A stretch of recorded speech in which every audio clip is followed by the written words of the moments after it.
happening. Hey. Hello, everybody. Excited utterance here, and Yes. that is DALI talk. Yep. There, somewhere. Somewhere. Don't know. So we're running a how is little it? bit late. Apologies for that. Yes. Someone forgot to set up I know. the dual streaming. I know. I'm a bad The boy. dual. Yep. Sorry, something else was blasting in my ear just then. Yeah. Anyway, so we are Yes. going to be doing some epic Pursehouse streaming this morning, or this afternoon, or this evening, or whatever time it is for you.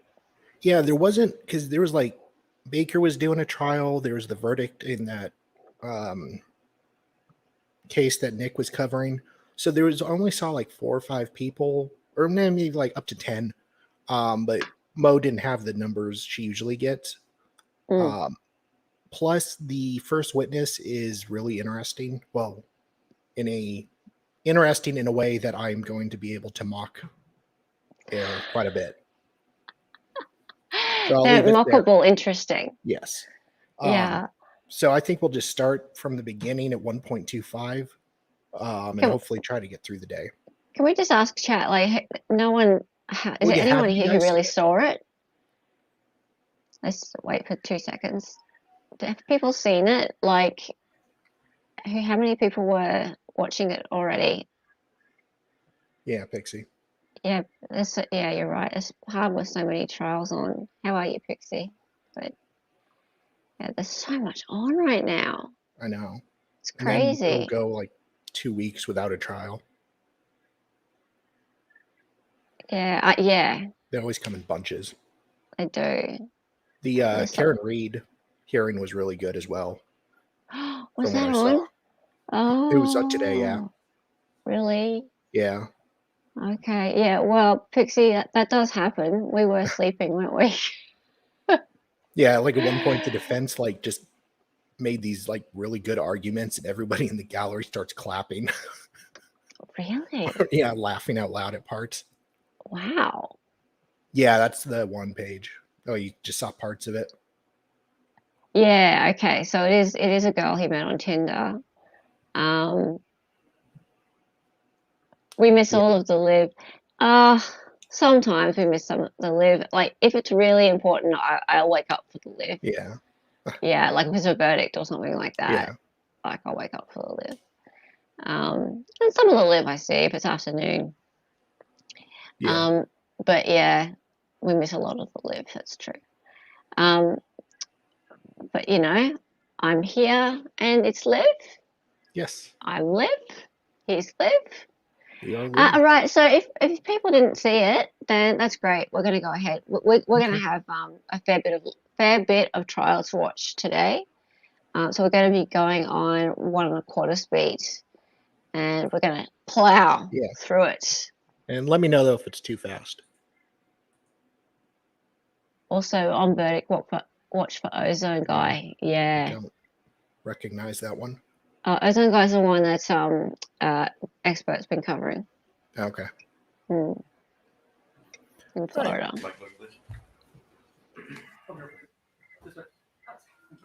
You solemnly state that the testimony you're about to give and the cause now pending before this court is the truth, the whole truth, and nothing but the truth about God? Yes. Thank you. Please have a seat.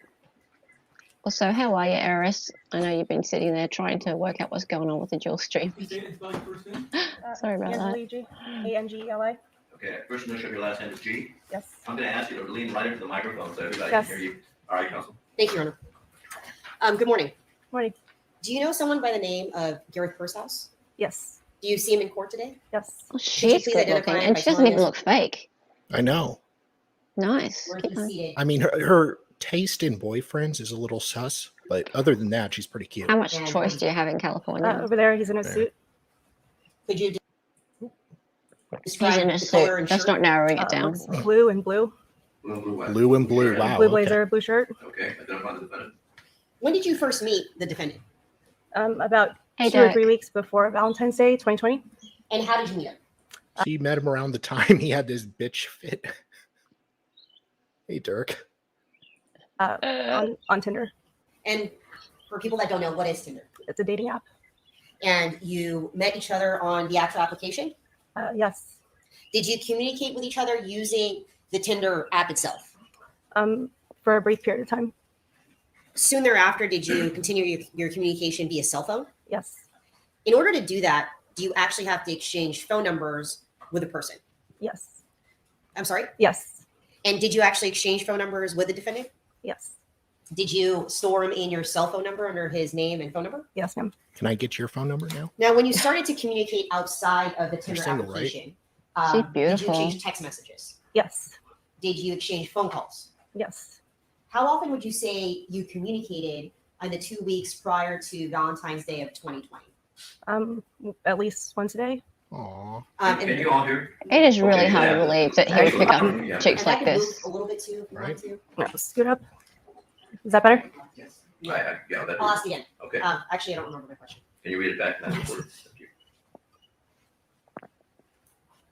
Question, how often would Hey, you say could've you happened to me. communicated in the 2 weeks prior to Valentine's Day Well, of look, 2020? it's better And the than being answer was shoved over at a- least once a day. A When balcony, you say once a right? day, would that be either by text message or phone call?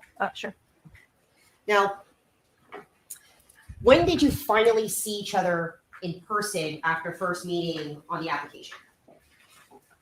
Maybe a couple days after meeting on the application. Jeez, In the dude. 2 weeks leading up to Valentine's Day of 2020, how often had you seen each other in person? Two to four times. 2 to 4 times? Yeah. Now, I know this is an embarrassing question, but I have to ask, were you intimate during any of those meetings that you had with the defendant those 2 to 4 times? Yes. I'm so embarrassed. Now, I want to turn your Look at attention him. to Valentine's Day itself, February 14th of 2020. Did you it guys really actually that easy, eh? communicate on that day? Yes. Was that via phone call or text message? I think it was text. At this time, Your Honor, the people are holding a series of text messages. It's 1 page. I know, Way this to is go, embarrassing. Gareth.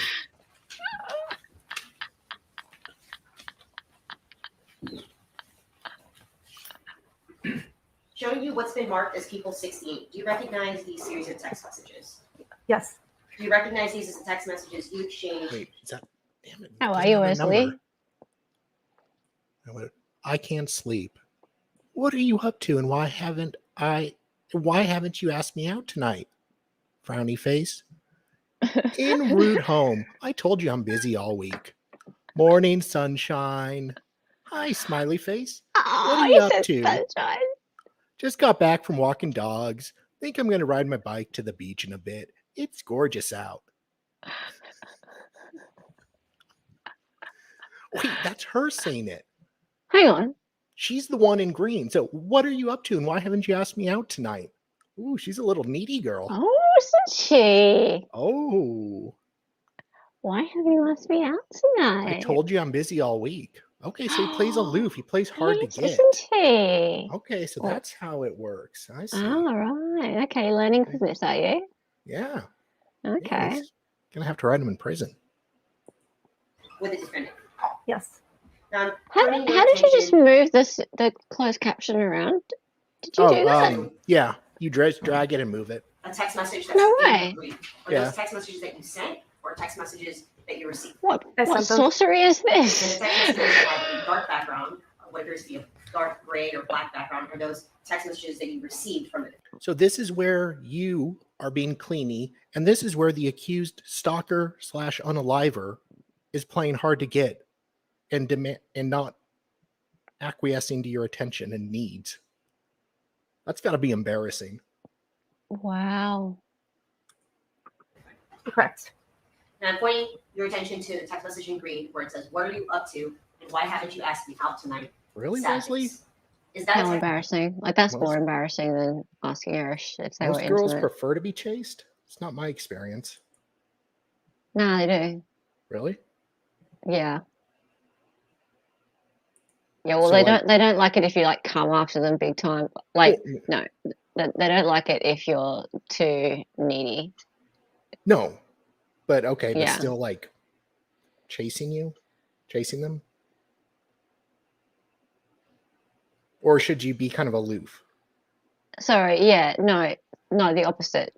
Is that what that works good sometimes? But most girls prefer to be chased. Yeah, we prefer to be chased, but Okay. at first, like that you can't be too needy though. Yeah, No. yeah.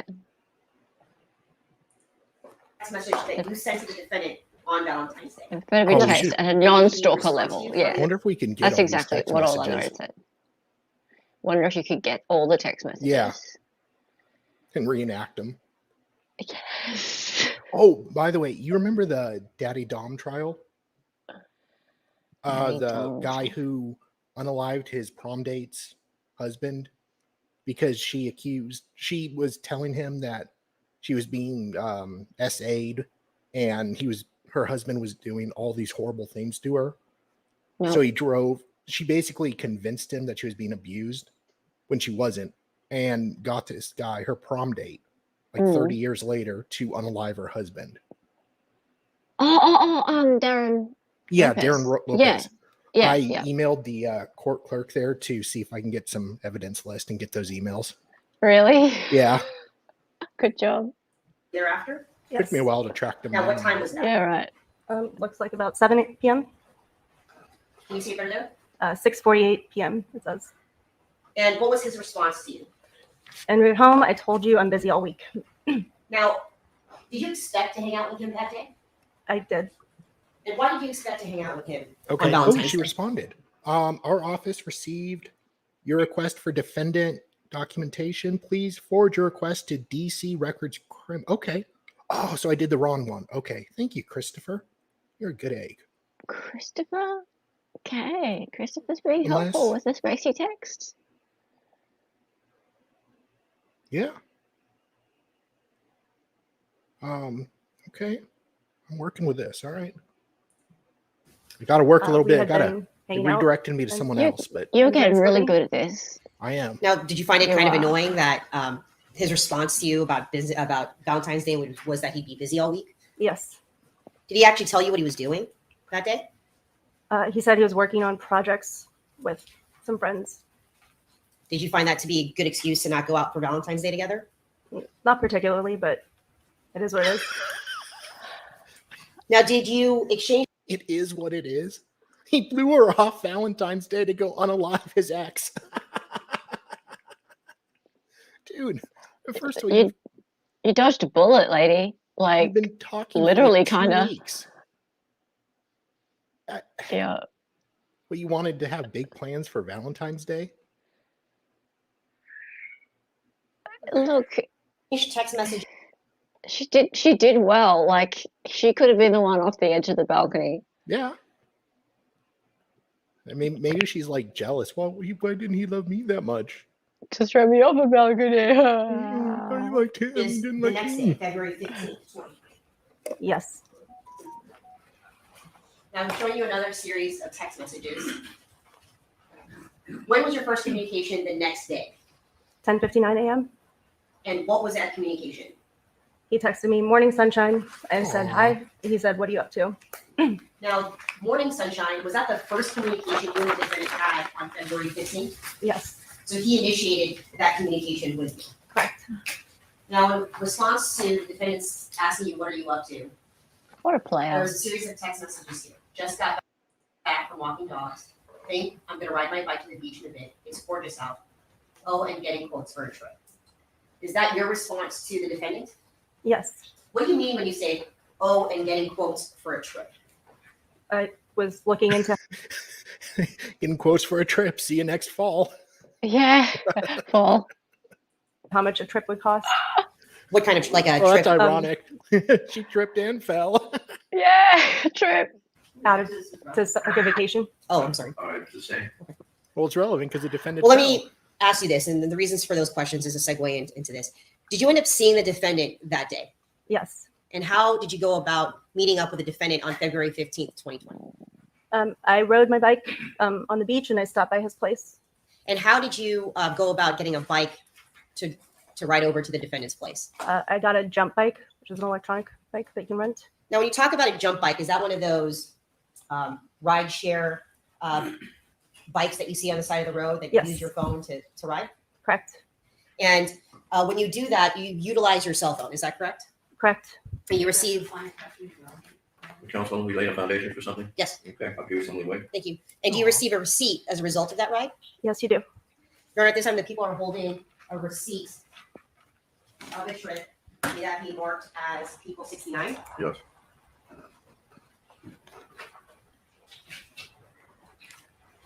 Showing you what's been marked as people 69. Do you recognize what's photographed here? Yes. And how do you recognize that? That's the route I took to get to his place. It's along the boardwalk. So is this Okay, Grady Bloke, receipt next one. reflect your trip from your house to the defendant's house? Correct. And he lives in what city? Playa del Rey, I believe. I'm going to zoom in here just a little bit. Where my fingers pointed indicates Saturday, February 15th, like 29768, 12:29 to 1:40 p.m. Did you arrive at the defendant's house at 1:40 p.m. as reflected in this receipt? Objection waiting. Go ahead, sustain, ask your next question. Can you describe the time frame that's explain the time frame that's depicted in People 69? I arrived at his house at 1:40 p.m. And what does 12:29 signify? The time I left my house. So it took you approximately 72 minutes to get from your house in where was that? Santa Monica. To Playa del Rey? Correct. Now, what did you do once you arrived at the defendant's house at around 1:40 p.m.? He greeted me. We went up to his place, and he was doing some work on the French doors at the front of his place, and I helped him organize his apartment. Oh my God. How long would you say you Met him 2 to 4 Or in his times and apartment you're already for that organizing day. his apartment like a Maybe 2 girlfriend? hours. and Are you like, she's moving faster than lesbians do. what would you say his The second date, they're already planning on moving in.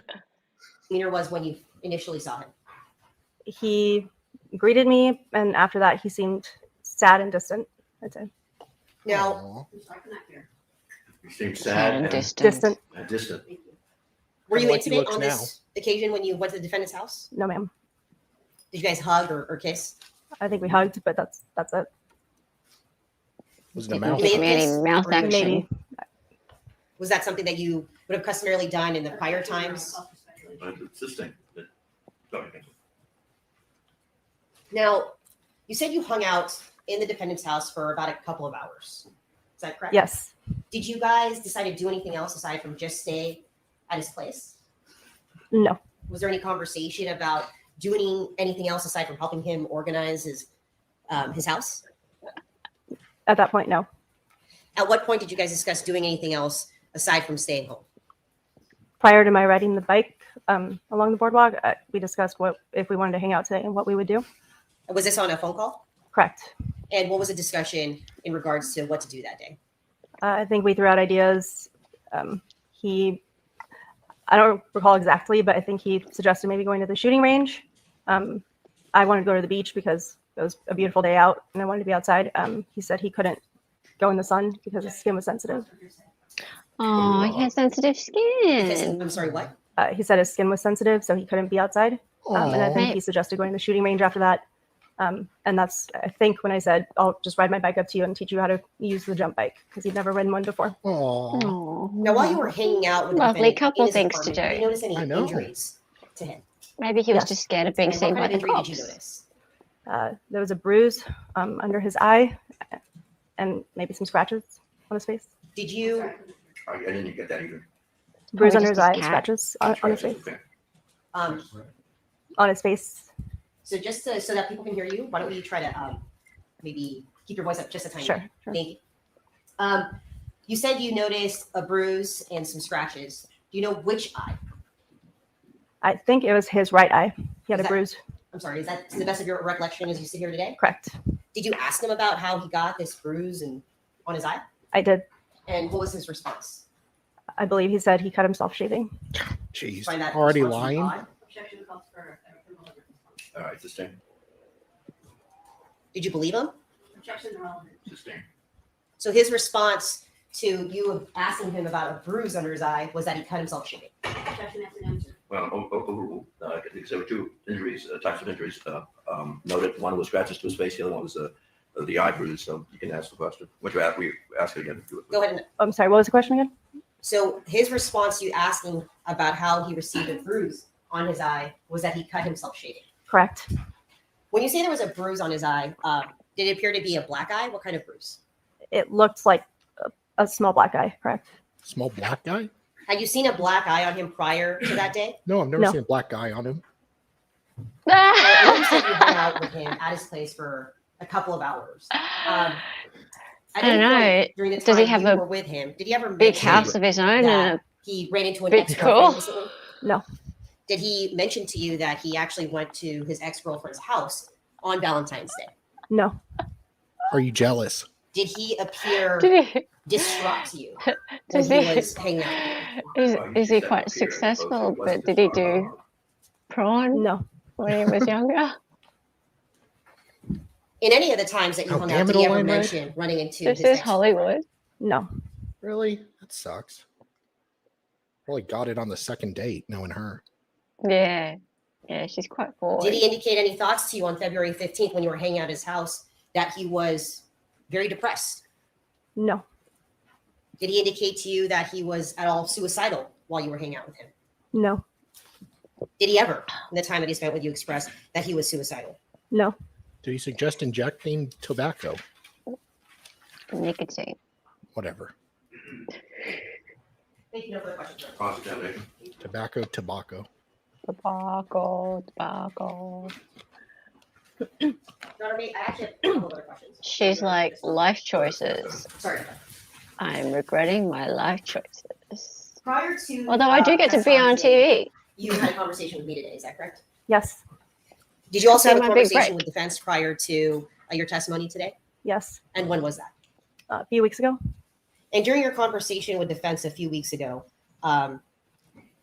were you asked certain questions in regards to your interaction with the defendant on February 15th, 2020? Yeah, Wesley, Yes. that means she's What a sort of question was psychopath. asked of you Actually, in no, regards it means to she's not a What psychopath. you guys did together on February 15th, 2020. Hang on, I haven't been watching enough Dr. G Now, lately. in regards to I don't know. I'm not your up with it. activities with the defendant on February 15th, 2020, you gave a statement to detectives. Is that correct? Yes. And you gave the statement to detectives Probably around the cocaine. time the defendant was arrested. Is that right? Yes. Were you with the defendant when he was actually arrested? Yes.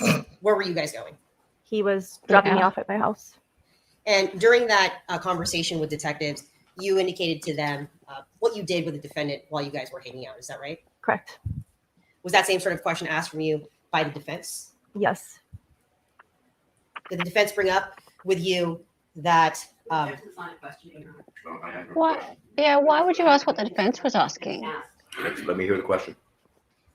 was there And any also, questioning that was Isn't that initiated hearsay? in regards to Yeah. the defendant asking you to go to a shooting range? Sustained. Withdrawn. Nothing further on. All right. Yeah, you can't ask that. Can Hmm. you? Did the defense ask you something? Yeah. Hello. Just get organized. Jesus.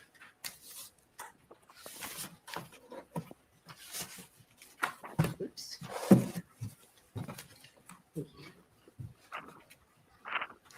She's got all the documents. Okay.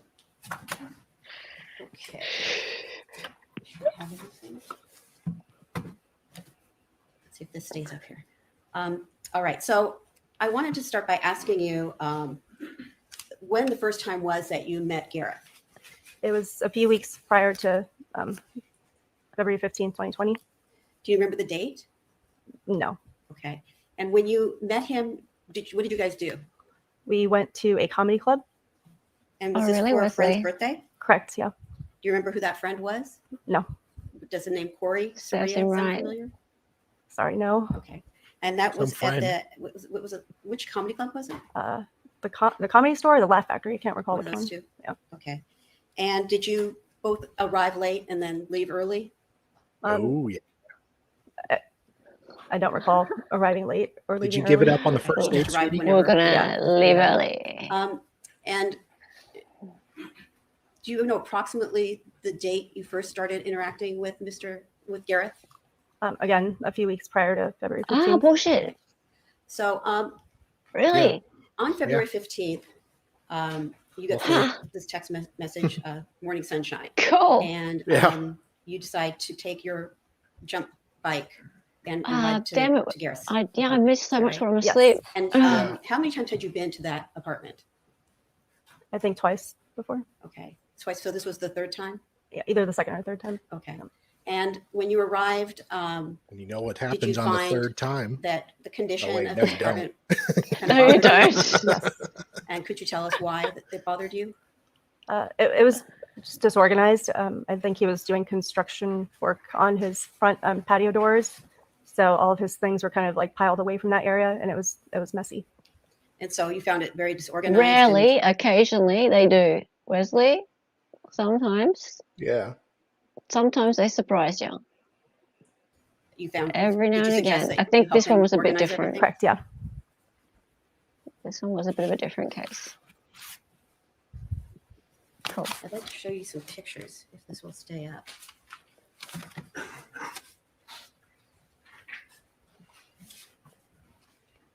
When you were at this apartment, do you remember Yep, what street it was on? 100%. No. Like written Do you remember house. the neighborhood? Yeah. Was it There's was he more in to an it. apartment building or was affected his everybody. unit attached to a standalone home? It was attached to a standalone home. It was like the lower level, I think. So it's kind of like what someone might call a granny flat or a, Sure. Yeah. okay.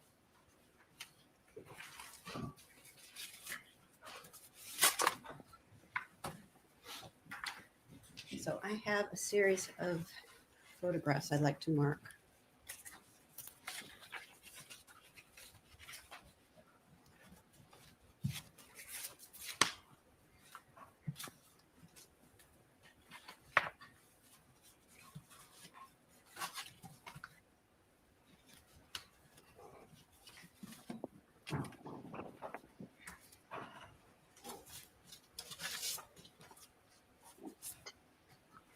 What's the next one in order? The whole last, so photograph 1 through what? I've got 1, 2, 3, 4, 5, 6, 7, 8, 9 photographs. All right. Look at these See? photographs. 1 through 9. Right. I'll use this.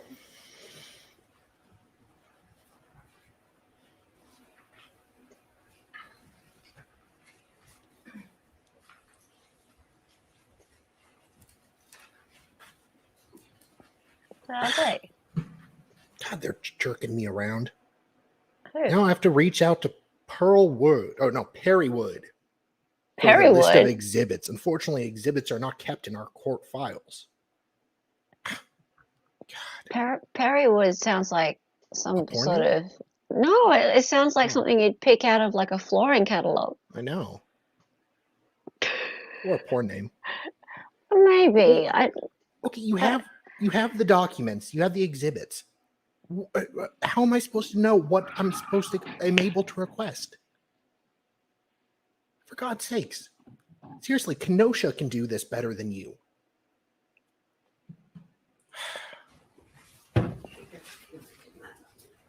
Look, I got a cat and dog out there that are killing each other. It's like a cartoon. You can hear it. All right, God. I'll call Perrywood tomorrow. Perrywood. Hello, Perrywood. Hello, Mr. Do you have a Wood. sister called Cherrywood? Or Richard Wood. Richard Wood. Double S 1 through 16. Beach. That's what I Walnuts. get for changing my request and being nice. Seriously, I was all like professional and be like, I demand these records from Rebecca in Kenosha. If I demand a response according to law within 5 days. You do say that. Do you recognize this location? And then she calls me like 2 days later. Hi, this is Rebecca from Kenosha. Yes. What I see you looking for some Jensen. Have you thought about the manuscript? It's got some great info for it. You might want that. Yeah. Let me go just forward you the PDF of the 5,000 exhibits that are available, and we can go from there. Yeah, she did say that. But then she messed about for a Yes. few weeks though. No, I was lazy Correct. going through them and everything. Oh, that's right. You Well, didn't she get back to her didn't- about the list. Yeah. Well, I emailed her once and didn't hear back. I think she just missed the email. No, that's fair enough. Email Yes. sucks. Yeah. Yeah. I hate email. Yes. Hey, Josie. Oh, hang on. Oh, Josie. Josie, how's it going? That was defense 4, no, 3. This is defense 4. That was 4. Ooh. Yes. Yes. All right, let's approach you. Yeah, Wesley, the little husky pug. Oh, husky. Did you feel the need to go ahead and clean up his house after he was arrested?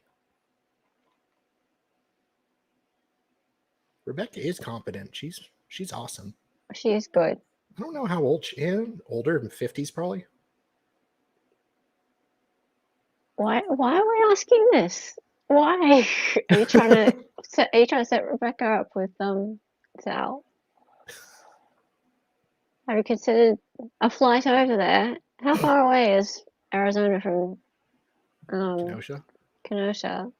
By flight, like 3-4 hours. Is it really Like that far? It's on the other 3 side of the hours. country.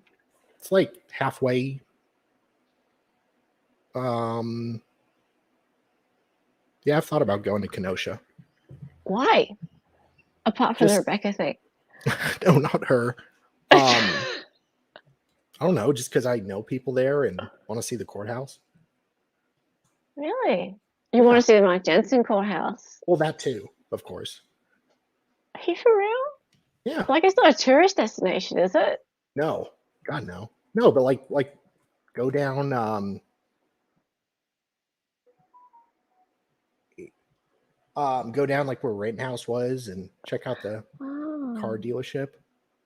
car dealership. Wow. Yeah, Do people go on tours to see the car dealership? I have no idea. It seems like an odd place to go for just a visit. Like, Well, I know people there. I mean, okay, I'd be able to meet Mark Richards. That'd be awesome. it's Mark Richards. Kyle's attorney. Oh, okay. Fair enough. Yeah. Yeah, Beaner will frame me. That's funny. Try Yeah, and meet Beaner. I have no concept of like where Arizona is in Bottom left. Bottom By left. California. You're near know- California, Do you know where California is? kind of. It's all on the the way on east the side. left. Yeah. No, west Yeah. side. Sorry, west side. Yeah. We're next to Everything California. else is on the east side. Yeah. We're a border state. You're a border state. Yeah. Yeah, because your time zone is like Well, with the Mexico. earliest. Yeah.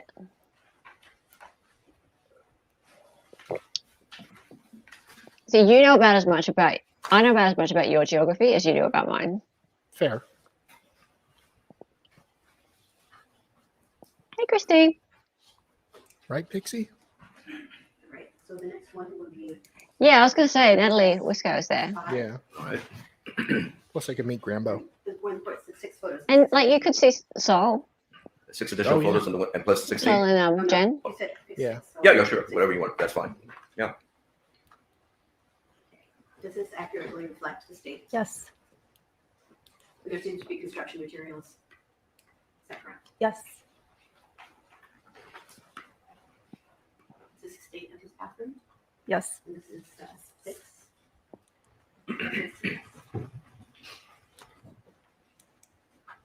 Is this the living room again? Yes. And that's an accurate representation. Yes. Yeah, Pixie. That's what I was thinking. Why would you want to go to Kenosha? You'll get framed for doing nothing.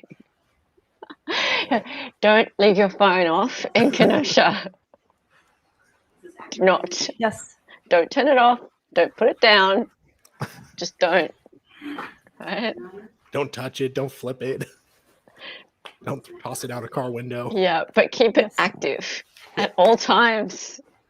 And last one, SS10. You were in his garage when you went to get into the vehicle to be driven home. Yes. Is this an accurate representation of the garage? I don't recall the garage.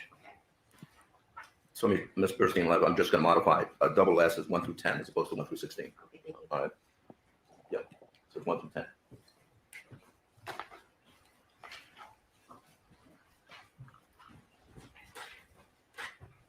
did you remember telling the detectives who interviewed you after the vehicle that you were in with Gareth was stopped? Do you recall telling the detectives that his place was disgusting? Could I? Oh, be? Probably, 5 yes. minutes. Well, I'll just prior set to up a live testifying today, in stream. addition to speaking with, Pre-recorded That's live an stream. alibi did you stream. get to review the audio tape of your interview with detectives? I read the transcript. You read a transcript. And do you Alibi live recall stream. telling the detectives that Mr. Pursehouse, Gareth had told you that you had an excruciating Where's breakup with C-Sweat an when you ex? need it? Objection, hearsay. Interesting. Well, this witness was asked on direct about this. Objection. The question was whether or not he ever mentioned an individual or a prior relationship with this individual. You can ask that. Well, but he had told you he had a bad breakup. Objection, hearsay. Okay. Did he ever mention that? Yes. Okay, I'll allow that. Good. So he told you he had this excruciating breakup. Well, I'll allow the prior answer to stand. Let's move on. Okay. A bad breakup. Excruciating. And you know had who had an tried excruciating break? talk to Gareth and The get to know victim. him on a deeper level and find it She was hit the difficult for him ground. to open up to you? Somewhat, yeah. And you said that when you saw him on the 15th, when you went to his place on the 15th, he didn't seem as he normally was. He seemed sad and distant. Correct. We didn't even know And him, how could you tell he was sad and distant? We didn't chat much, and he was kind of staring off in his face, doing something on electrical on the door. And do you recall saying to me when we spoke that you felt sorry for him and you wanted to be there when he was sad, the same way he'd been there That for would be you when you were awesome. sad? Well, we're both trying to click on the same comment. It's so funny when we're both trying I'd to like click to on the talk to same you about comment when at you once, and left, we can't get it to come up. Gareth's place. Pixie. You had ridden a bike to his Who's home, Nathan but you DeBruyne? didn't want to have to ride Photo it back. chat? Is that correct? I was He was the one that accused the prosecutor of trying to change his statement. In Rittenhouse? Yeah. Ah. Yeah, he was right I don't after remember the names. Grambo. Yeah, Nathan DeBruyne photo chat. Yeah, he was awesome. And like Okay.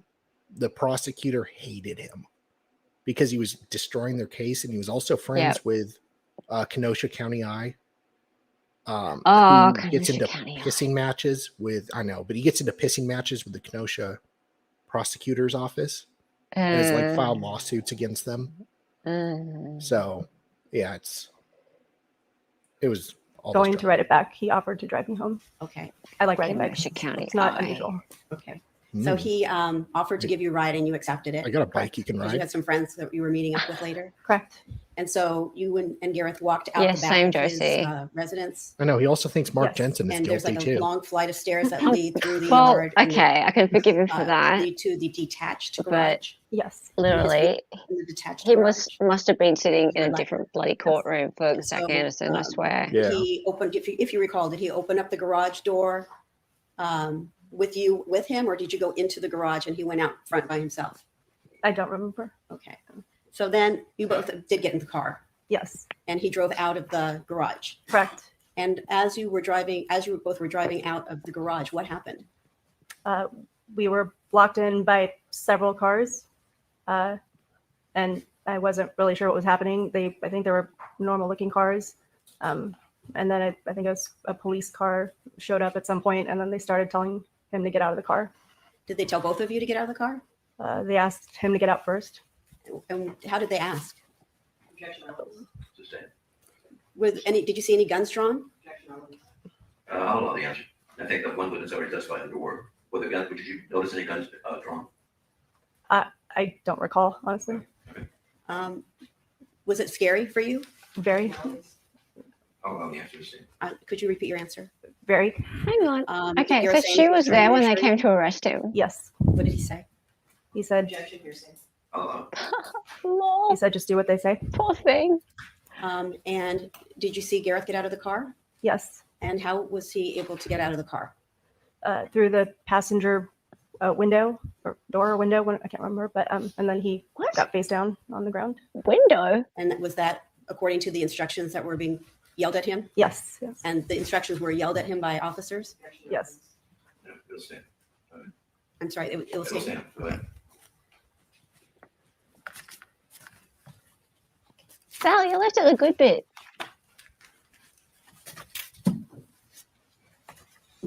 And then after Gareth got out of the car. Did you have to get out of the car too? Yes. Were you instructed to also lay down on the ground? Sustained. Did you lay down on the ground? Sustained. Why? Did you see Gareth taken away in What? handcuffs? I want to know where she had to lay on the ground. I don't remember. I saw him in the back of a car. I don't recall if it was in handcuffs. This was a frightening experience for you? Yes. Sustained. Well, Your Honor, she made a Right statement to pick. detectives afterwards, and I think her state of mind is important. I think, why is her state of mind important? We can talk about that side, but that's not, she's already answered previously, it was a scary experience, so that's it. So you Oh. then went, That is how a is bad it you came to day. talk to any detectives? A police officer sat me down on the sidewalk. He wouldn't tell me what was happening. He said, wait for the detectives for your questions. And then a couple hours later, They didn't two say what the detectives came, objection was, and he just and sustained it straight talked to me. away. So you sat on the sidewalk for 2 hours? I don't recall exactly how long, but it was a while. Yes. And then where were you while you spoke to the detectives? I was in their car. Was it still on that street where the arrest was conducted? No, we drove, I think, to the impound to get my bag that was in the car, in Gareth's car. Okay, so the officers drove you to retrieve your personal property from the car that had been impounded. Correct. So you went to the tow yard to do that, and you were having a conversation on the way. Correct.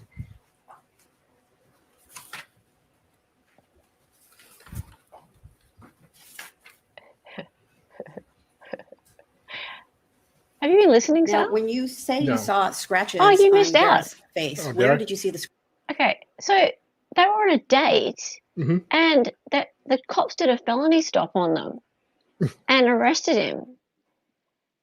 Oh, And yeah, I like heard he had, oh, you know about that? And Yeah. he had to get on the ground. Now the defense asked whether or not she had to get down on the ground, Hmm. and there was an objection, and we didn't even hear what the objection was, but immediately it was sustained, and she didn't have to answer. Hmm. Like immediately, like Hmm. she looked over and put Maybe she did it. silent. Well, clearly, she didn't want to talk about it. Yeah. And she knew that she didn't have to talk about it. She'd been told, obviously, by prosecution that if that gets brought up, you won't have to talk about it. Because she could see as soon as Yeah. the objection happened, she went, like that, looked over, nah, silenced. Hmm. So yeah, and it went on, but yeah, what a bad date. What Yeah. a bad date. scratches? I don't recall exactly. There were a couple on his neck and face, if I remember correctly. Do you remember what side of his face they were on? Do I want to say the right side of his face, you remember how many you saw? maybe 3 or 4. Can you describe the scratches? Were they scabbed? Were they welts? Were they red? Any way? They were red. They were red. Can you describe how long the scratches were? Maybe a half inch. And you don't know how many there were? No. Would you say it was more than 2? Didn't she say 3 or 4? 3 to 4? Was that your answer? Yes. That was, The judge is asking questions. And all on the right side, as far as you can recall. That's what's going Yes. on. I couldn't Yeah. tell And who so that those was. 3 That's to the 4 were all judge. either on the face or on his neck. Oh, yeah. yes. I guess to use his red microphone. Do you recall what Gareth was wearing that day? I think he was wearing orange basketball shorts. It was and- kind of and then he gay. changed. What was he? Was he wearing a t-shirt? Orange basketball yes. shorts A short sleeve t-shirt Yes. to a date. What? and basketball shorts. Yes. And that was while you He's guys were thinking, organizing man. the apartment. Correct. And then he changed before he drove you home. I don't recall when he changed, but yes, that sounds Oh, right. they That were sounds when he organizing the changed from apartment. when I saw him there. Okay. Okay. That's what I was thinking, Mads. Did Gareth tell you whether or not he'd ever fired a gun before? I Hello, think he Hayden said he'd Harris. never I haven't fired a met you gun before. And How are you? Welcome. do you have experience with firearms? Yes. And is that something you had told Gareth about? Yes. And had you ever suggested to Gareth that you guys go to a firing range? Yes. But on this David, particular day, Gareth Hey. suggested that. I believe so. Facebook. Did that Fugitive. surprise you? Not particularly. Did he tell you why he wanted to go to the firing range? I think it was in Sustained. Did you ask him why he wanted to go to the firing range? no.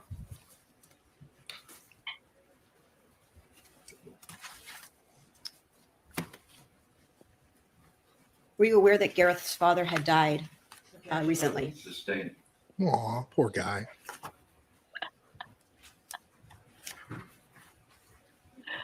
Do you recall Gareth telling you he had a shoulder injury? Sustained. Did you ever notice there was a shoulder injury that Gareth had sustained prior to February 15th? Sustained.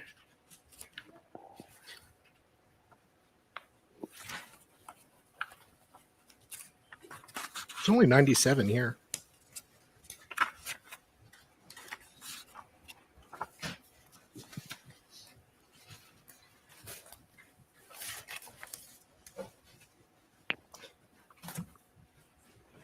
After Gareth, did you see Gareth taken into custody and driven away in a police vehicle? Yes.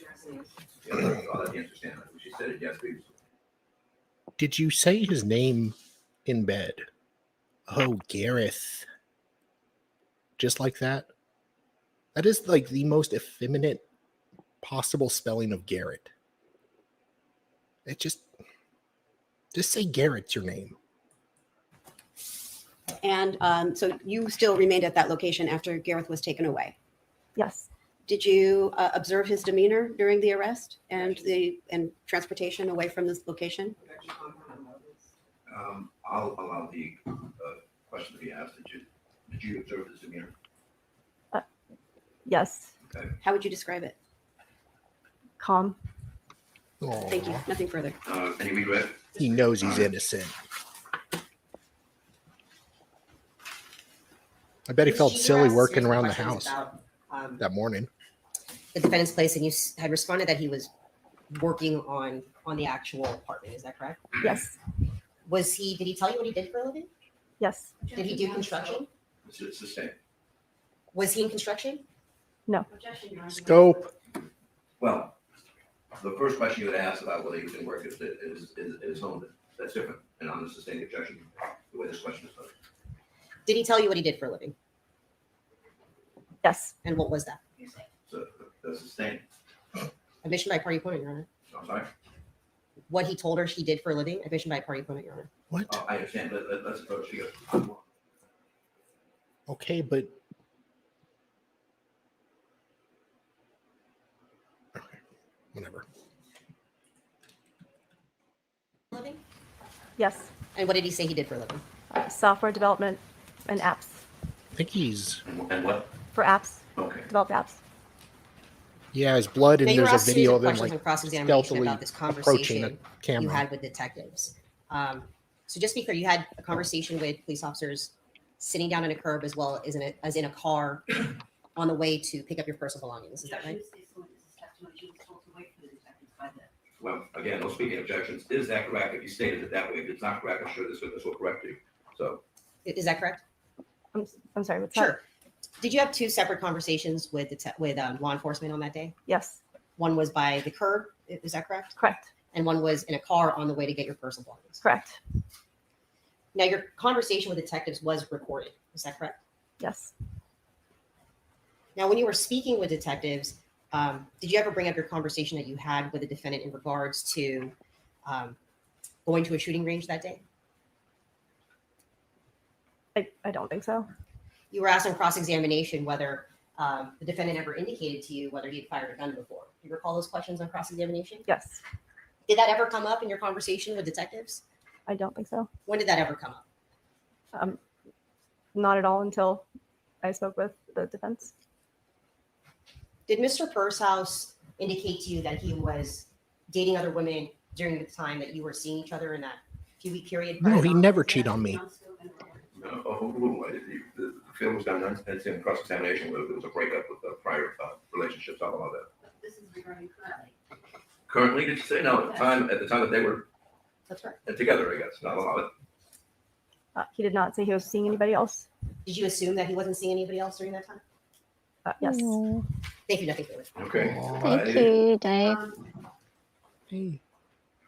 Did the conversation about going to the fire range happen between you and Gareth? Yes. And you I love recall- your little slug Yes, you day. didn't That's make so that up funny. to tell the defense. No. Thank you, nothing further. Anything based on that one question? Nothing? The slug is your So, Amie, legacy, and Dave. Defense brought that up with you, not yourself, is that correct? They asked me about it, and yes, I confirmed. Thank you. Nothing further. Go ahead. All right, you may step down. Thank you. Let's call on the witness. People call Dr. Neil Benowitz.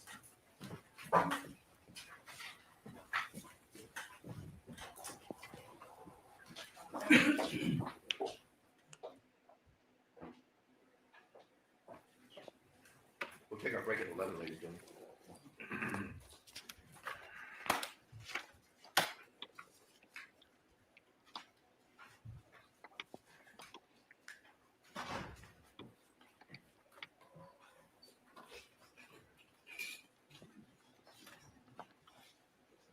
You can put it on that chair, sir, if you want. All right, if you're going to approach the witness, stand down here, please, sir. And before you have a seat, you can raise your right hand. You solemnly state that the testimony you're about to give in the cross examination before this court should be the truth and the whole truth and nothing but the truth, so help you God? Yes, I do. Thank you. Please have a seat.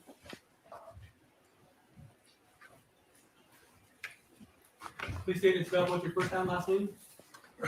Neil, Neal, and Benowitz, Benowitz. All right. Thank you. Are you related to the Please girl tell the who jury what it is that allegedly you do put for a living. Well, acid on her am father? a professor emeritus in medicine in the Division of Cardiology at San Francisco General Hospital. I'm an employee of the University of California, San Francisco. I practice medicine. I practice cardiology and medical toxicology, You practice, and I run a research laboratory. you said you practice cardiology Yes, and medical toxicology, correct. and you also run a laboratory. Yes, I've got a research laboratory that I've run for many years that's basically studied nicotine and tobacco. When did you obtain your medical license? Approximately. 1971. Do you have a license, a certified license as American Board of Internal Medicine? Right, so those are it's a board certification. That means I've had training and then been qualified in internal medicine. What's internal medicine? That's sort of non-surgical medicine. So any medical illness that does not involve surgery. So heart disease, lung disease, kidney disease, any of those diseases are internal medicine. And have you had that certification since about 1974? Yes. And are you certified under the American Board of Medical Toxicology? Shelley, Yes. this guy What does that is a nicotine So expert. the toxicology has to do with drugs or chemicals that cause This will be injury. interesting. I'm keen to find Yeah. out what It is So kind of it's actually interesting. about. Drug overdose or a side effect Yeah. of a drug or an industrial spill. Medical toxicology is a specialty of physicians who diagnose and treat people with medical toxicology problems. And have you had that certification for that American board since about 1981? Yes, And do you also have a certification for the American Board of Clinical Pharmacology? yes, I do. What does that mean? Well, pharmacology is the science of how drugs work. Clinical pharmacology is a medical specialty where people do research on drugs, develop new drugs, study harmful effects of drugs. So toxicology is sort of a subset of clinical pharmacology. In 2019, did you receive an award for the PLOS biology? That's PLOS biology, top 0.01% of scientists based on impact. Yes, I did. And what does that mean? Well, that award is based, well, first, researchers publish papers on the research in medical journals. And then other researchers in the field may cite these in their own articles as sort of background for their own papers. The citation index, so the 0.1%, is a measure of how many other researchers have cited your papers. And so my citations are in the top 0.1% of researchers. Braggart. Hmm. Are you known as one of the world's experts on pharmacology and toxicology of nicotine? Yes. And why is that? Because I'm Well, a weirdo. most of my research field has been studying nicotine and because tobacco. I'm the So that best. started Do you smoke, sir? from my involvement in No. pharmacology and cardiology. Never because have. When I started doing Never research touched one. in the late 70s, early 80s, 40% of people smoked. and smoking Shelley, was the why do they primary need a nicotine preventable cause of expert? premature heart Because they found a attack. So I started studying vial nicotine of prevent heart disease. pure What year was that nicotine approximately? next to 1970s, or early in 1980s. at the crime scene, So and in it's my career, the same one or they also found, do they also find pure nicotine at the defendant's house or in his possession? Is that what it was? I don't remember. They may have. Something linked it to him. Yeah. Because it's a very hard thing to get hold of. Like it's not like just anyone has this stuff. Yeah. It's extremely rare. So now they're not. No one's never said that it was in her system or anything like that because she fell off the balcony, and there was also some signs of struggle. But that said, there is some conjecture as to whether or not he was going to unalive her with it, He talks or whether or about not he this. was depressed and going to kill himself with it, as the defense is probably Well, has been they put go forward, no? into they go into this about it was it was pretty surprising that I did not know the effects of nicotine. Pure nicotine is pretty much like heavy, like heroin or morphine. Well, I think it's used. It can be. They don't really test for it. That either. No. So it's kind of like the antifreeze thing. Kind of like ethylene glycol. Yeah. Yeah. It's So I'm that kind of. Well, we'll see. I've only watched parts of this, but yeah. So that's why I'm really interested to hear this witness, because there's not much in the public forum about it. Yeah. Hello, David. How are you? So good news in the Whitmer trial, I believe. Oh. Was David that streaming the No, he was on an airplane. Oh, A loser. Loser. In my career, Seriously? What? It's frozen. Frozen like a kidney or a liver from ethylene glycol. Frozen from the inside out. It's plain though. God, could go in law and crime. Lawn bad crim. Wow. Really excellent work. You guys really just tip top. Tip top. Freaking idiots. Oh, look at this. Jung hello. And thanks for saying hi. You too. thereafter, you just continued besties. your Hi. research and your expertise in nicotine and its effects. correct. And were you approached sometime around 2020 to look at reports related to this case here? Yes, I was. And was that sometime Matt, around October 6th of 2020? Good question. Yes. And were you provided? Good question. The answer is coming. In fact, it's Come, coming on please. down. That would be The Price is Right. That would be The Price is Right question mark logo over the Lawn Bad Cream logo over there. And there is a reason for it. Next week, guess what is happening? Well, we don't know for sure, but Drew Carey has been subpoenaed by the defense. Finally, we have some reason to have all of the Price is Right graphics. I know. It would have been a waste without it. I know. Because we tried, I know. at the beginning, Sal was all like, it's Drew Carey's ex-girlfriend. We could go Price I is know. Right I was themes. looking up Price is Right games and trying to get references all lined up. And then that kind of took a backseat to the Nazi judge. But, my jokes went to invading Poland. And I was like, maybe not, Sal. Yeah. Okay, so Shirley wants us to read out the comments. If the video is not working, she wants us to read out the comments. Is this video really not working? No, it's fixed now. I was. It's fixed Just now? like 5 minutes were not working. It was Oh, frozen okay. from their end. I like that. I like that we're getting requests to read comments, though. That means that people like us reading out the comments, which is cool. Yes, I was. Keep David away from horses. Horses. Keep David away from horses. Milk a horse. You've never seen The Price is Right? For Fuck's sakes. A, we also provided It's got the the yodeling report from guy. a Dr. Maureen Yeah. Bradley, who had examined It's a that lame syringe show, number 21 Max. and its liquid You're not missing out. and indicated her Yes, findings you are. on a report dated August 26, 2020. Yes, I was. So you provided her findings and her report. Yes. And after that, did you write a report as to what your opinion was regarding that liquid, whether if that were injected into Amie Harwick, whether that would be a lethal dose? I did. Yes. And did you write your report on April 19th, Oh, what 2021? are you going to do with that, Yes. Wesley? We'll get into that.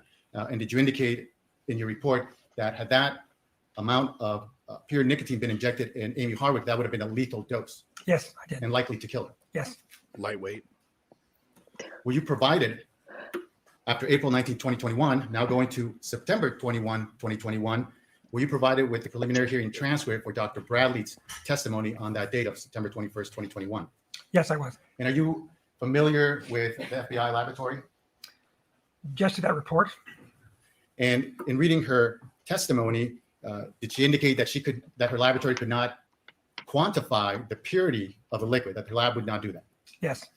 But that she inferred by using the 99% standard that she used, that she inferred that there was 90 to 100% pure nicotine in that sample.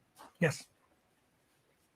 After that, did you suggest to the detectives and LAPD detectives and prosecutor to take that liquid and send it to another lab where they could try to measure the purity of that? I did. And which lab did you suggest? Well, Dr. Alan Wu is head of clinical chemistry at San Francisco General Hospital. He's a UCSF professor, as I am, and his toxicology laboratory is one of the best in the world. And so I suggest they send it to him. Why would you say his lab is one of the best in the world? Oh, God. Yeah. Yeah, we don't give a Stop shit with about the- his Well, lab. he had Stop with the instrumentation that's able ass to slapping and identify unknown cheek drugs pinching. I know, from Dave. hundreds of different possibilities. He does excellent analytical toxicology in general. He can measure My virtually any backs drug are and making me quantitate it. depressed right now. And so he would be a good person. Really? to do that. Yeah. That's your next question. Yes. And at some point, did you receive a report from Dr. Wu's findings dated August 8th, 2022? Box Where he Springs. had Sorry, I analyzed missed you there. that liquid from that syringe, How's it going, item Jack number Box Springs? 21. Yes, I did. And Did you we enjoy provided a copy of that pronouncing report Dr. Wu's and name? its notes. Yes. And in that report, Dr. Wu indicated that he Dr. Wu. found the liquid from that syringe, item 21, that it was 86.9% pure nicotine. Yes. Now, in order to discuss nicotine, its background, Have you ever seen Archer? What's that? Oh, never mind. Yeah, good. It's a really funny TV show, but yeah. Okay. it's a I fact. just like and I don't if watch you ever were much. to find it, This is Seinfeld, and refer to basically, and The presentation that's Simpsons. demonstrative evidence of Oh. the testified. Now you Yes, should watch I it did. though.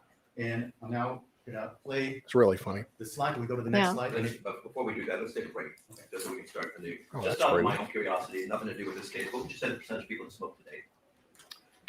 In the U.S., it's about 12%. 12%, really? It's gone down that much since the 80s? Yes. Wow, okay, thank you. The judge asked him that? What? Judge asked him what? Sorry, I missed that. What? Funny. Hold on. Presentation that's demonstrative evidence of what you're about to testify. Yes, I did. And I'm now gonna play the slide. Can we go to the next slide? But before we do that, let's take a break, Okay. just so we can start anew. Just Good out of my job. own curiosity, nothing to do with this case, what would you say the percentage of people that smoke today? In the U.S., it's about 12%. 12%, really? It's gone down that much since the 80s? Yes. Wow, okay, thank you. The judge was just curious, and he wanted to ask the expert. I mean, it would have been embarrassing if he didn't know. True. I mean, that could have really gone to his credibility. It'd be like, and the and the expert's like, I don't know. One thing for the attorney to like impeach him and let the Yeah. judge. I don't know, mate. I I like don't this know, judge though. 10%, 20%. Yeah. Your guess is bit as good as mine. Of nicotine. Right. So what I'd like to do is explain what nicotine Just is runs a tight ship. and what it does, and then how much it I don't takes. think I can hear you back there. Can you speak just a little louder? So what I want to do is explain what nicotine is, what it does, what happens if someone's exposed to very high amounts of it, and the levels of it that could cause someone to die. So that's sort of structure. Wow. I want to start with Natural. this. There we go. This is fun. It's nicotine got a obviously comes PowerPoint. from tobacco plants, and I Birdie. tobacco plants were actually used before anyone This is a identified good nicotine demonstrative. It's as a fun. pesticide. So Roundup tobacco was used 150 years ago because they knew it killed insects. I So love it the turns word out that demonstrative. nicotine is what is like a natural insecticide, and that's sort of the background about where That sounds nicotine good for you. came from. Next slide. Next This is slide. about the chemical, just so I could break this up. Is this now about the chemical composition of nicotine? Right. So this is to explain what nicotine does in different amounts. So Oh God. this has got Here we this go. slide shows two structures. One is called acetylcholine. It doesn't matter what the structure looks like. Acetylcholine is what's called a neurotransmitter. That communicates signals from one nerve to the next in the brain. The body functions because nerves communicate one to the other. And acetylcholine is involved in all nerve transmission. Nicotine, like many other drugs that affect mood or behavior, works by sort of hijacking a system that's intended for a natural Yes. neurotransmitter. Most likely. The Yes. structure of nicotine Possibly. in 3 dimensions He is is so much better. subpoenaed by the defense. Drew Carey is subpoenaed by the defense. So Yes. Yep. But the it'll be next week. Yeah. So because the state will rest probably on Monday. yeah. So Acetylcholine. come on down, Drew In small Carey. doses, like if you smoke a cigarette, Come it on activates down. acetylcholine receptors. And a receptor is a protein in the brain that Yes. it acts like a lock and key Yes. mechanism. So Yeah. the neurotransmitter, I need to add that to your stream. it binds to the receptor and then activates some response. So that's how signals get transmitted. So nicotine activates these receptors that are meant for acetylcholine. In small amounts, like with a cigarette, it's stimulating. In large amounts, it basically paralyzes the receptors. And so it basically blocks neurotransmission. So it works as a poison by sort of overwhelming this acetylcholine neurotransmitter system. Next slide. Next We're talking about slide. nicotine poisoning. Right, I have the no idea question what is, the what is defense wants him nicotine to poisoning? say, Again, Shelley. a smoker may get a little Here we bit go. alert, may feel relaxed, but at higher concentrations, most common findings are early on. And sometimes smokers, when they first start smoking, experience these things like dizziness, nausea, Okay. vomiting, abdominal pain. Then sweating. This is activating the acetylcholine receptor, so sweating and salivating. But in high You're concentrations, one gets confused, gets agitated. There can be lethargy, so get sleepy or even coma, convulsions at high concentrations. And then what kills people is paralysis of muscles. So it paralyzes the muscles of the lung, Nasty. so you stop breathing. So what kills people is really stopping breathing because your lung muscles are paralyzed. Yeah, something breathing will do it. Nicotine, how nicotine was once marketed. Yeah, so as I said before, one time people used tobacco powder as insecticide. Yeah, Many years ago, nicotine Pixie. was actually marketed He as was something called black leaf A 40. creepy, This is creepy man. 40% nicotine Was he? solution. It was sprayed Yeah. on roses. He's just like a cardboard cutout of a person. Hmm. Like that was Larry M. Yeah. Didn't he get in trouble for some things? I forget the guy. Always on reminded me Family of Guy Feud. Smiley, the game show host from the Muppets. Yes. Yes, the game show host from Muppets. Yeah, we had a few Prices Right So nicotine was once widely used. hosts here. They It's all not look the same marketed pretty much. anymore, so you can't use it, but it had been very widely used. Next slide. So the question is, where can nicotine be obtained? Well, it turns out that Dark web. the vaping industry, people who vape basically develop solutions that contain nicotine. And you can buy the solvents for the nicotine, you can buy flavors, and you can buy nicotine in pretty pure form. And so I'll just show you some examples. This is an example of one where Melissa Jane, how's it going? We were just talking about Larry Emdo. Remember him?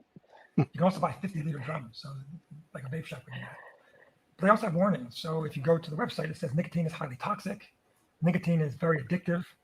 Avoid contact with the skin. Nicotine is very toxic if swallowed. And nicotine is very toxic to aquatic organisms, so fish and things like that. Next slide. And Here's you can another buy nicotine online. Right. Here's another place where you can buy 99.9% pure nicotine liquid. Whoa. And here's $99 for 1 liter for pure nicotine. Again, these are used mostly in people who are vaping and they really want to make solutions. Next slide. Now, here's a third one where you can buy small containers. And so this basically says that this is concentrated pure nicotine solution. I thought this was difficult to get. Contains 99% I did of too. purity, which is intended only for professional use. It is highly dangerous and much caution is required. So this is where one can get nicotine. Another way which has been used to get nicotine is to basically take Since I tobacco don't watch television, from cigarettes so and I boil it, make would a tea. avoid that. and then concentrate it down. So that's another way that can be made. That's not, you won't see that on the internet, but at one time you could find sort of ways to do that on the internet. Next slide.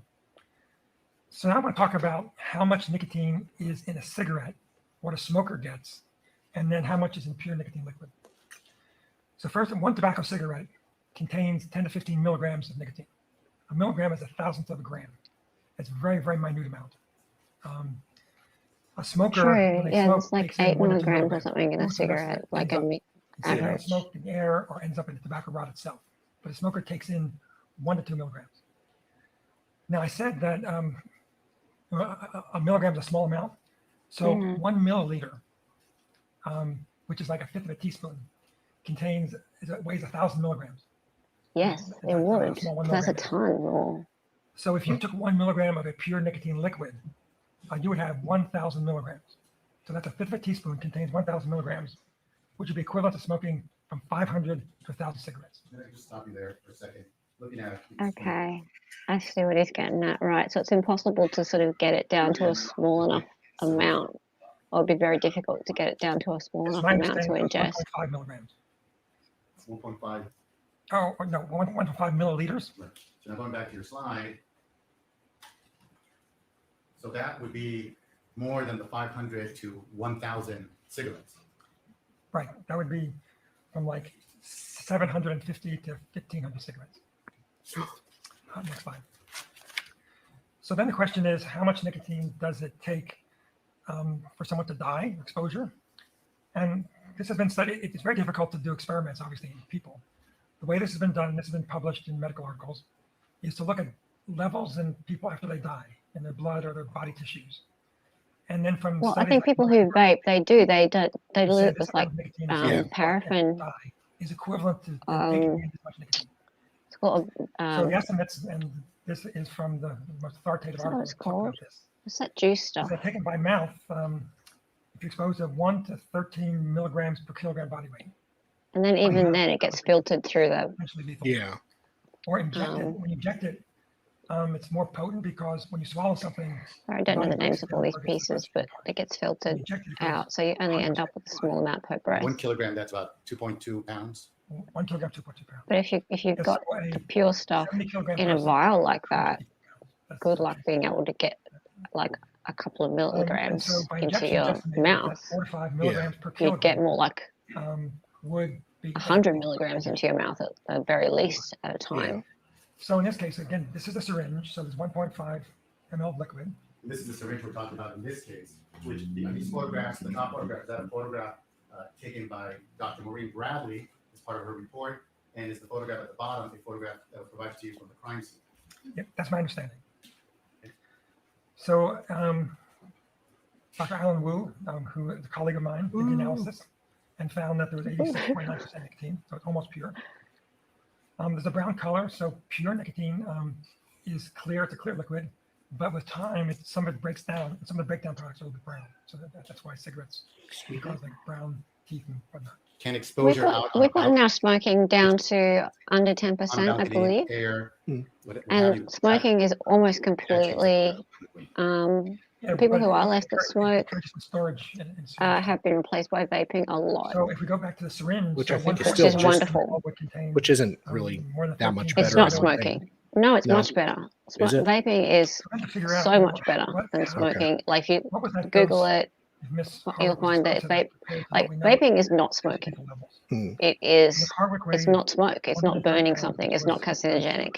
So With there is different no tar estimates in your as for lungs. weight, right? Some Your are lungs can actually contain and some are at 130 pounds. heal Estimating once you the start higher weight, vaping. which is more conservative. in a sense. So no, it's not 100. It's not So like if you're saying that harmless, the syringe contained but 13 it's milligrams nowhere of near as 22 Okay. milligrams, that detrimental. would be the dose that So even that's if you why, took like, only a third of it, with doctors half will of it, actually um, prescribe milliliters of things to nicotine be vaped, with 434 milligrams, and they'll prescribe 7.4 it. milligrams. I don't know about your country, but in my These are country, both, well doctors above can the prescribe potentially lethal nicotine dose in of vaping 4 or form 5 milligrams. as a quit smoking method So it was my over a opinion, period of time. my report, Yeah. So they're with a supposed to reasonable stop period it after like 6 months or something like that. So you can repeat it, on the like bedroom balcony, what do you call it? a Harwick's apartment, would like to Taper believe off. had it been Okay. injected. Oh, taper Yeah. down, yeah. Yeah, yeah.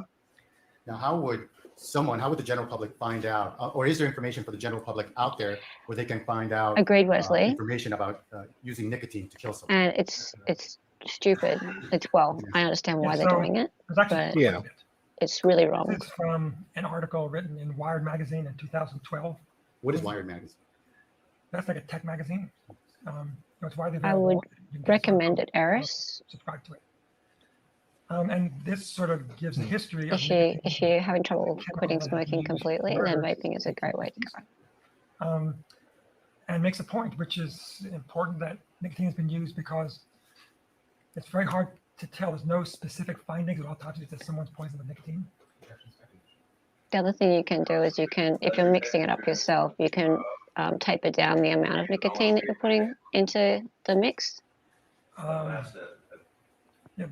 Basically, a person just stops breathing, and there's no specific findings that say what caused you to stop breathing. Until you're finally into the nicotine tree stuff. The coroner's offices don't screen for nicotine. It's a common substance and stuff not screened for. Are you serious, Pixie?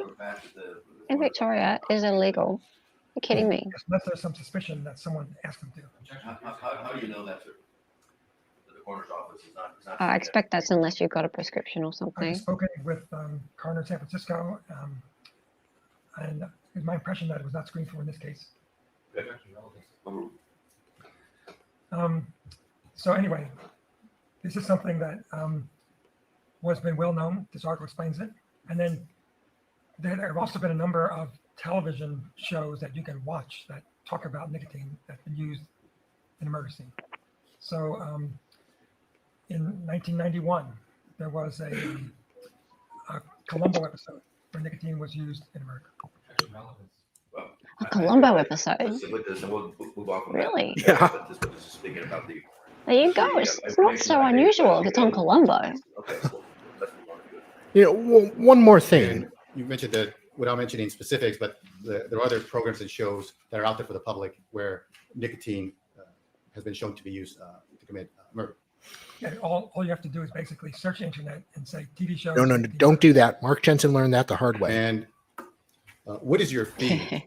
Well, first of all, your current position right now is as a professor of clinical pharmacology. No, that's the same here, at Pixie. University of You can't get California, nicotine, right? but And what is your fee for you testifying as can an get it on the web. First, what- Or the I know doctor. people who Why get it on the look web. into a case, examine There's it, plenty of places look you at can the get it, report, and write a report regarding your analysis.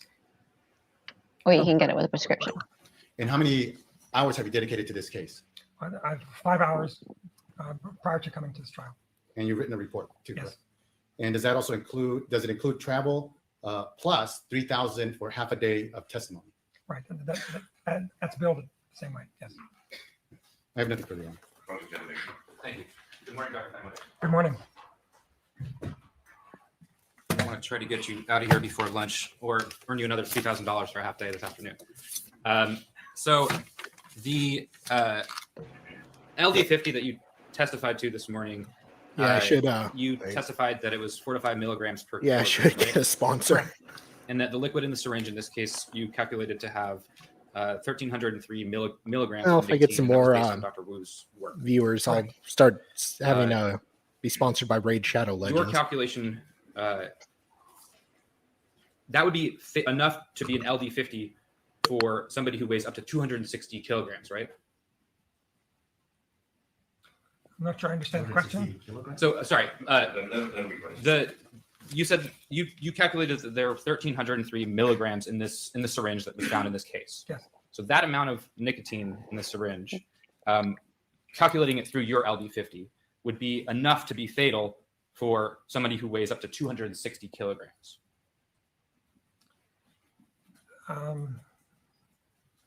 So basically, it's I don't have a calculator, but it really would be dividing 1,300 by 5. So about 1,300 by 5. Or 4 or 5. So it's around somebody up to that weighs about 500 pounds, Right. roughly. So the amount of nicotine in the syringe found in this case would likely be fatal to somebody who weighs up to about 500 pounds based on your LD50, right? Yes. So it is your opinion that injecting what was in the syringe would have been fatal to Ms. Harwick, right? Correct. And so it would have also been fatal had it been injected into Mr. Pursehouse, right? Objection. Foundation and calling for speculation. Oh, unless he knows the weight. No, that's not.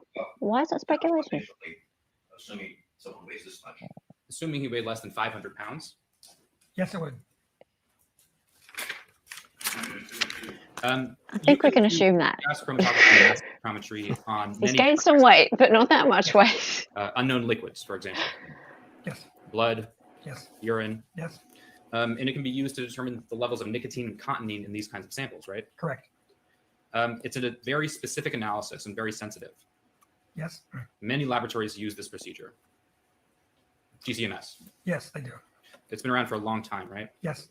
You actually published a paper in 1981, improved no matter how many times I say it, improved gas chromatographic method for determination of nicotine and cotinine in biological fuel. That was a paper that you and I think of. Sorry. Improved, actually, I'm going to let you, I don't know if you have that memory, but improved gas chromatographic method. He's so funny when he smiles. In biological fluids. That was a paper. He's like, he looks down, he's like, like that, like, I shouldn't be laughing in my own murder trial. It's been a very reliable method with some help from you, it seems like, in your work, to determine the presence of nicotine or cotinine in a sample, right? Yes. Dollywood? Why Dollywood, David? When it oxidizes. Oh, are you there? Correct. And Dollywood. Oxidization, that's a process of breaking down. To kind of put it bluntly, right? Yes. And Dollywood. You published a paper. Is she still alive? That looked at the different metabolites of nicotine, and the paper. Last I heard. Nicotine chemistry, metabolism, kinetics, and biomarkers. I get confused about who's still alive and In who's that not. paper, you explained that nicotine is extensively metabolized to a number of metabolites, right? Correct. And that there are 6 primary metabolites. Correct. Cotinine is one of them. Correct. And this breakdown, it can just occur naturally over time, right? Talking about outside the body? Yeah. It occurs very slowly. This breakdown very slowly. That makes sense. Yeah, because he's in Tennessee, right? Extensively breakdown. And a lot, the rate of it breaking down there are many factors that can affect the rate of how quickly it breaks down, right? Well, are you talking about storage as a liquid or in the body? Liquid storage is as a liquid. Yeah, it depends how much oxygen is there. So if you put it into a container with no oxygen and you put it in a freezer, it basically stays stable forever. Check But it there's out. oxygen in there, Making a like little air, simple like network.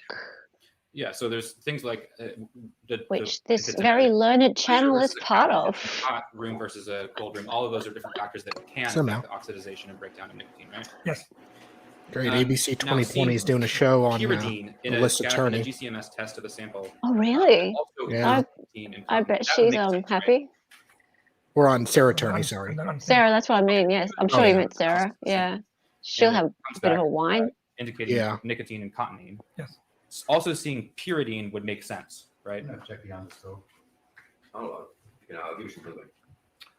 I think I should tell her father smiled at me in court. Yeah, you should. You had a moment. We did. Tender Yeah. hearts. We connected. But you are That familiar was the with moment I pyridine knew he alcohol, was right? innocent. Yeah, so nicotine is basically a pyridine-based alcohol. Okay, right. It's a nitrogen. I actually didn't at the time. I thought he was still guilty. Yeah, look. Then I felt super bad. We still don't know if he is. They just had nothing on him. You talk about that in your paper on the different metabolites of nicotine, specifically that oxidization. And that judge has the biggest balls in the whole of the United States. By 2 I am so voting for him. Hats off. pathways, Hats off to that methylation judge. Of the purity of nitrogen Goodness in me. nicotine. And so you mentioned pyridine as being associated with nicotine, right? I don't even know his name, and it's my favorite judge. Sam Myers. And then He's not running again last until chemical specific 2026, question, so he's a few years to benzamine, cool off. which But is also known as I'm- aniline. He's the Seeing best. that in a Yeah. GCMS Good judge. test of a sample that also includes nicotine and cotinine also makes sense, right? See a gritty bloke. It depends on the analysis. So, like I say, our assays would not pick up aniline. Ours are very specific for nicotine. Okay, so it depends on how it's done. Correct. Hey, Now, Letty. let's assume that someone obtains nearly pure nicotine in liquid form it could take a very long time to break down. Oh, Right? you do have your tool back, Lefty. Hey, that worked. So I'd like to briefly talk about injection routes to be specific. So there are 3 most frequently used injection routes, and that's intravenous, intramuscular, and subcutaneous, right? Yes, Intravenous is into the vein. correct. Intramuscular is into the muscle through the skin. Well, I have to and take my subcutaneous testosterone tissue. shot. Correct. Subcutaneous is a short needle that injects a drug into the tissue layer between the skin and muscle, right? Correct. In terms of how quickly the absorption rate is, depending on the injection route, intravenous is the fastest. Yes. Intramuscular is the next fastest. Yes. Subcutaneous is the next. Correct. And oral is the slowest. Correct. And even if you just look at one of those injection routes, the rate of absorption can vary depending on what part of the body the injection occurs at. Well, for IV, it doesn't matter very much, but for IM and subcutaneously, yes. And then it's not like there's some uniform exact absorption rate that all human bodies obey, right? Well, for intramuscular absorption, it's pretty consistent from person to person. For subcutaneous, it's more variable because it depends on how much fat a person has and how constricted the blood That could vessels be. are. So it's pretty consistent Which is for probably IV. It's relatively really great consistent quality for for a intramuscular judge, but and more variable for subcutaneous. Whether somebody's on a medication or what gender they are, those are also factors that can affect absorption, right? Yes. Let's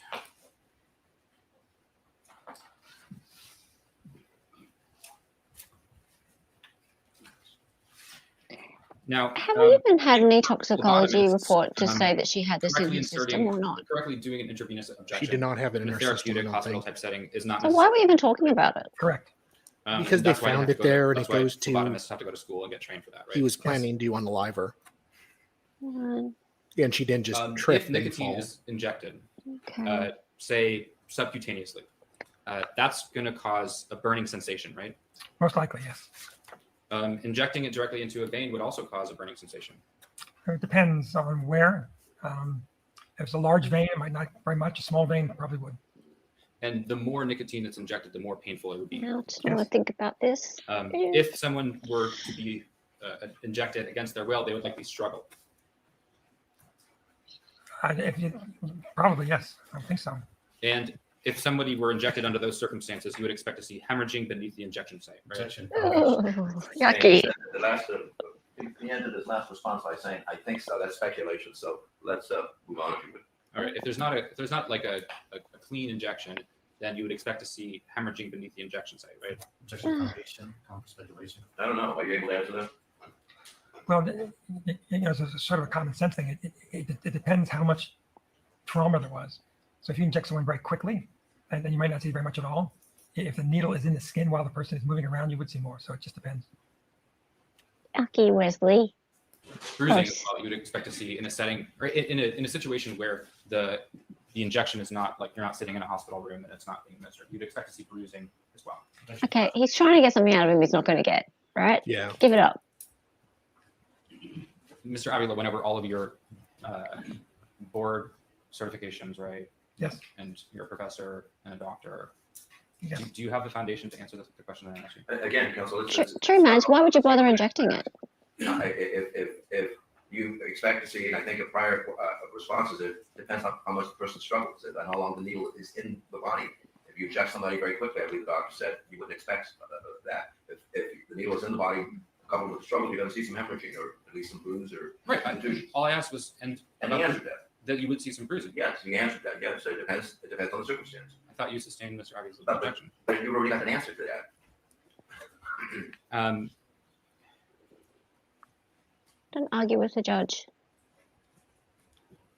He's got a lovely red microphone. Are you familiar with the International Journal of Legal Medicine?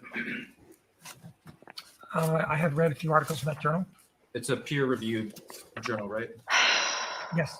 And it's a reliable peer-reviewed scientific journal. Yes.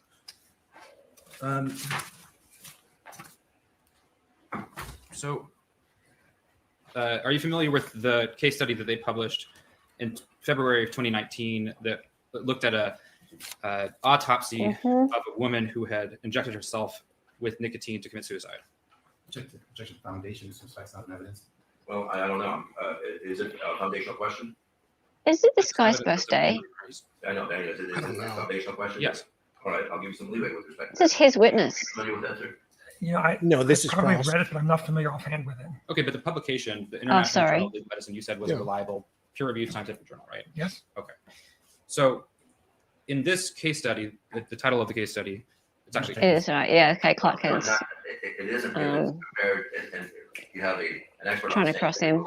hearsay statements, prepared a report. You're not doing a very good job. So, go ahead.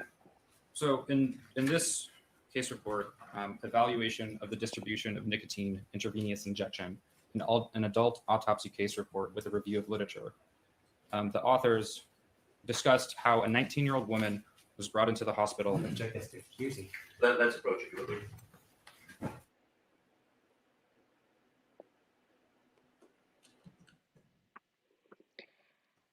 Yeah, he's struggling. You try and put words in an expert's mouth like that, Yeah. and if expert's anywhere near worth his salt, he's not going to give it to you. Unless you're 100% right. Like, he's not just gonna, like, it's too speculative, this whole, like, would you expect to see bruising thing? Like, everyone's So different. It would be pretty much impossible to do a clean intravenous injection against a person who is struggling, right? Just as big as the clean. Well, do you understand what he means? I assume with no bruising, and yes, it'd be. Okay, you can answer. Yes. Yeah, Wesley, everything's so Hollywood here. And in those kinds of circumstances, the injection would likely end up being intramuscular. Could be, There would also be an injection mark. most likely. You testified on direct that many toxicology drug screens do not include a screen for nicotine. Correct. Now, pretty much every modern lab in major cities in 2020 were capable of ordering tests that would detect nicotine in a blood sample, right? I don't know the number, but certainly many labs can. Such as a gas chromatography mass spectrometry test, Yes, or a neutral and acidic drug screens on a blood sample. they can. It depends. There are many different sort of manufacturers that screen for different things. So I'm sure some do. I'm not sure all do. And that Wired article that was part of your PowerPoint presentation that discussed a case from 1850. In that article, they talk about how a chemist actually in 1850 did find the nicotine in the tissue of the person, right? Right, but that was an extraordinary case. That was before nicotine was actually characterized as a drug. And he basically took tissue and just a different extraction, basically extracted an oily substance, and then the oily substance was found to be nicotine. But that's not what laboratories do now. Right. That was the first case ever. Right. But the point is that in 1950, a chemist was able to test the tissue and find nicotine. Yes. Did Mr. Avila or Ms. Mariano provide you with the gas chromatography mass spectrometry test of the liquid that was in the syringe that was done by the Los Angeles Police Department? No. In your PowerPoint on direct, you included in one of the slides and you testified that the amount of liquid in the syringe was 1.5 You're milliliters. awesome, Aris. And wasn't the LAPD report actually 1.4? Yes, I have to DJ at 12:30 a.m. And just talking to Sal about whether or not I can be on stream at 4:30 a.m. after that. It's okay. Yeah, we'll see. I might, You but I'm testified not committing to on direct anything. about Okay. how you were part of a case No where worries. somebody used nicotine against another person. Yes. And you also It's testified actually International Zook about Day, nicotine as a today, potential murder weapon through by the an way, internet which search. means that And if you you also just mentioned pause for a second. somebody. On International Zook Day, International Brazilian Zook Day, around the world, everybody does the same dance. So everyone learns a choreography, and to the same song. It's, what is it this year? I don't think it's Dance Monkey, it's something else. And all around the world, everyone does a flash mob, and it's to spread the dance, spread Brazilian Zouk around the world. And so in Brisbane, because we have like a lot of dancers in Brisbane, there'll probably be about, I don't know, 150 or so people go into the middle of Queen Street Mall and they'll video it and stuff. And then at the end of International Zoot Day, all the cities around the world that did it, and there'll be in America and the US, there'll be lots of cities around the world where people will come out and dance in the middle of the main sort of Nice. areas. But New York, there'll probably be people just come out in the middle of, what is it? Times Square. Yeah, there. And yeah, if you're walking around today and you see flash mobs of people doing the dance that you've seen me do, that's what they're doing. And then yeah, there'll be a big video at the end. I might try and share it with you once it's all finished. But yeah, I'm not going out in the middle of the day and dancing with them. I haven't learned the choreography, but I am DJing at the event that celebrates it tonight. International Zoot Day. Happy International Zoot Day, everybody. There you go. Anybody in the public, a member of the public, could learn about that from stories in the media, like the Wired article we were talking about. Yes. Now, isn't it also true that an internet search for nicotine suicide would immediately show that ingesting or injecting nicotine has been a way that people have been attempting and committing suicide? Yeah, for a very will do. Ingesting and injecting? Well, take it in. Sure. All right. Isn't it true that an internet search for nicotine suicide would also immediately show It's people have been Saturday. It's today. ingesting nicotine to commit So suicide it's for a very long time? 16th So of I know September. that was true. I don't know. I haven't searched that recently to know if it's been taken off. But at one time, if you went to a suicide website, nicotine was one of the options. Now, I Googled nicotine suicide. Can I show you it? Sure. You just look at both pages and look up when you're done.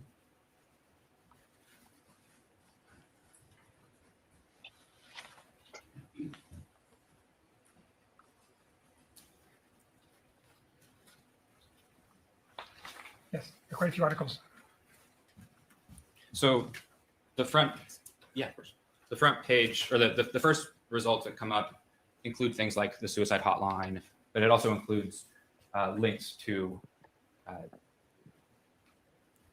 studies and reports and examples of people committing suicide with nicotine, right? Injection compound. All right, repeat. The search shows that the first, main results show that people have been using nicotine for suicide, right? Right, well, these are mostly reports of people who have used nicotine for suicide. And it also links to the Wikipedia page about nicotine poisoning, right? Yes. Are you familiar with the nicotine page about, or the Wikipedia page about nicotine poisoning? I have not looked at that. Okay. So you wouldn't know that it references nicotine suicide in multiple Injection places. foundation. I don't know. Are you able to answer that, sir? I've not looked at the Wikipedia page. Okay, sustain. But you are aware that people have been using nicotine to commit suicide for many, many decades, right? Objection has to answer. Yes, sustain. You stated yes. Wait a minute. And you have read published articles in science and health journals about people all over the world using nicotine to commit suicide, right? Objection has to answer. Sustain. This is 352. a completely different Sustain. question. No, it isn't. You're going national versus international? No, this is about whether he's read articles, the published articles and case studies in health and science journals. 352. Okay, have you? Yes, the handout you showed me were basically case reports, many in science journals about Okay. suicide. So your answer is they're in there. Yes. Okay. In this particular case, you relied on an article by Bernd Mayer. Correct. And the title of that article is How Much Nicotine Kills a Person, Tracing Back the Generally Accepted Lethal Dose to Dubious Self-Experiments in the 19th Century. Right? Correct. And in this particular paper, Mr. Mayer discusses a suicide attempt where someone ingested 4 grams of pure nicotine, right? Yes. And that was a suicide attempt in 1931. I don't recall the year, but Would it refresh your recollection to look at the paper? sure. Do you have a copy? Yes. Sure, Avila? Yes. This is gonna be The paragraph closed caption was, "Do you have a puppy?" I'd love to have a puppy. Puppy would be great. Does that refresh your recollection, sir? Yes. Everyone wants a puppy. And so this was, Mr. Mayer cited an article by, I believe, a German fellow, Schmidt, from 1931, Nikotinvergiftung, Selbstmordversuch. So nicotine poisoning. Oh, every day, would you like to? That was very good. Well said. And so this paper that you relied on for, coming to testify here in this case, discusses this nicotine or the suicide attempt from 1931, right? Yes. And he also, Mr. Mayer in this paper also writes or discusses how there are reviews on fatal nicotine intoxication caused by either suicidal intent or accidents, right?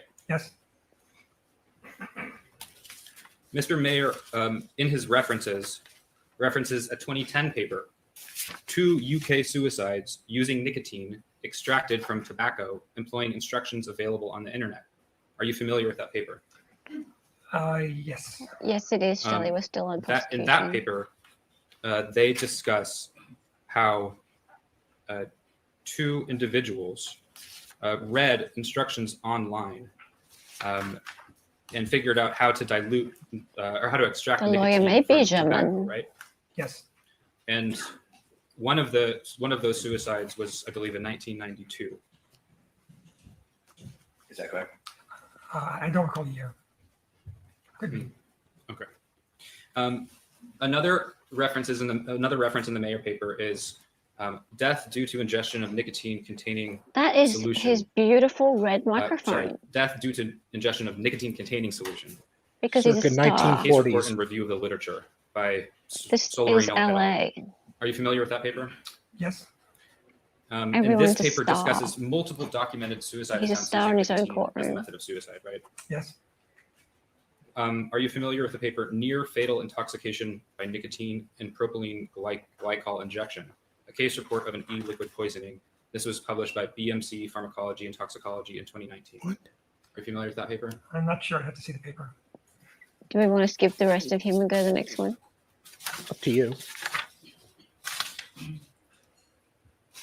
Yeah, I'm keen. I mean, do you guys want to skip this because it's kind of dull? He's getting pretty dull. I don't have a copy of that paper. Thank you. Okay, Yes, thanks. Paige says yes. Okay. Paige wins. Nope.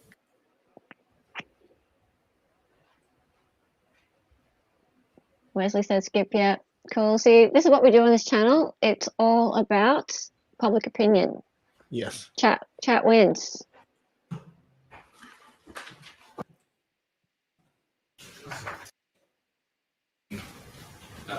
Either a liquid or something else. Correct.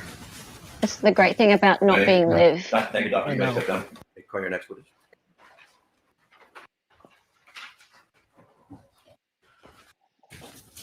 You solemnly state that the testimony you're about to give and the thoughts now pending before this court should be the truth, the whole truth, and nothing but the truth, so help you God? I did. Oh, can we skip the CV nonsense? Maybe. Let's just see See what who he is. he is. Yeah. Oh. Dude, chill out. Please state and spell both your first and last name. My name is Michael Sewell. That's Michael Sewell. All right. Counsel. Thank you. What do you do for a living? I'm a senior criminalist with the Los Angeles County Sheriff's Department. What are your duties as a senior criminalist? Right now, I'm assigned to the forensic biology section as well as the CSI section. And how long have you been a senior criminalist? Okay, so I'll skip forward a little bit. I believe somewhere around 20 years ago. Alex. See, studying You said, the last 5 criminology digits were is a 06220. motive for Yes. killing 4 Yes. people, basically. And was that item number 34 that you were assigned to examine? But that's in One Idaho. moment, please. Oh. Looking at your notes, correct recollection, this is the item number? Yes. With course permission? Yep.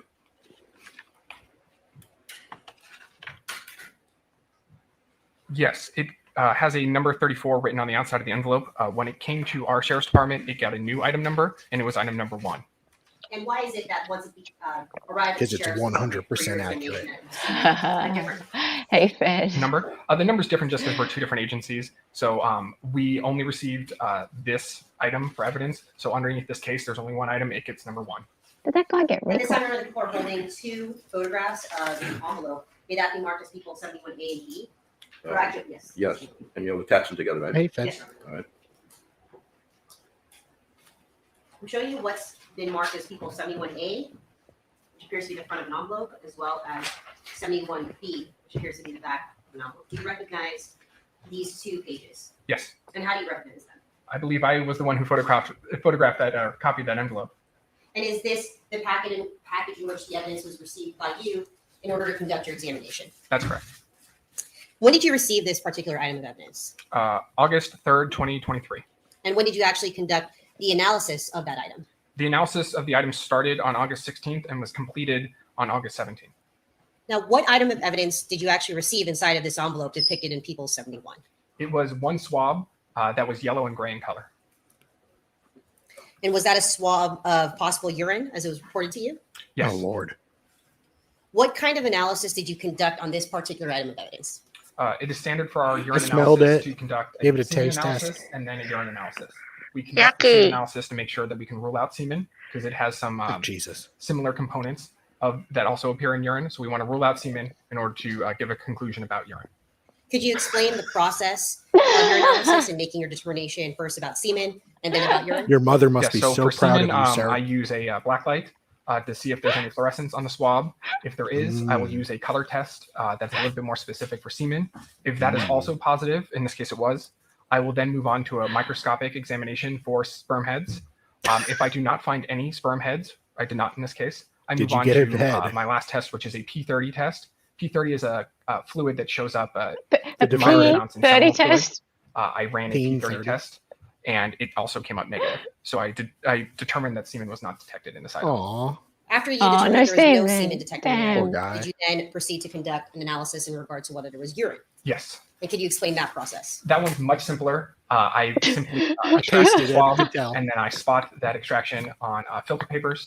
I then use two color tests on it, one that detects urea and one that detects creatinine. Oh, my great game, you're funny. If both of those components are present, there's a color reaction. And if both of them are positive, I conclude that urine has been indicated. Now, just to be clear, are you able to make a determination as to whether this is human urine or that of animal urine? I am not.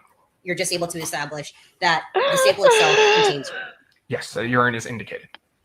And in this specific sample, you detected urine?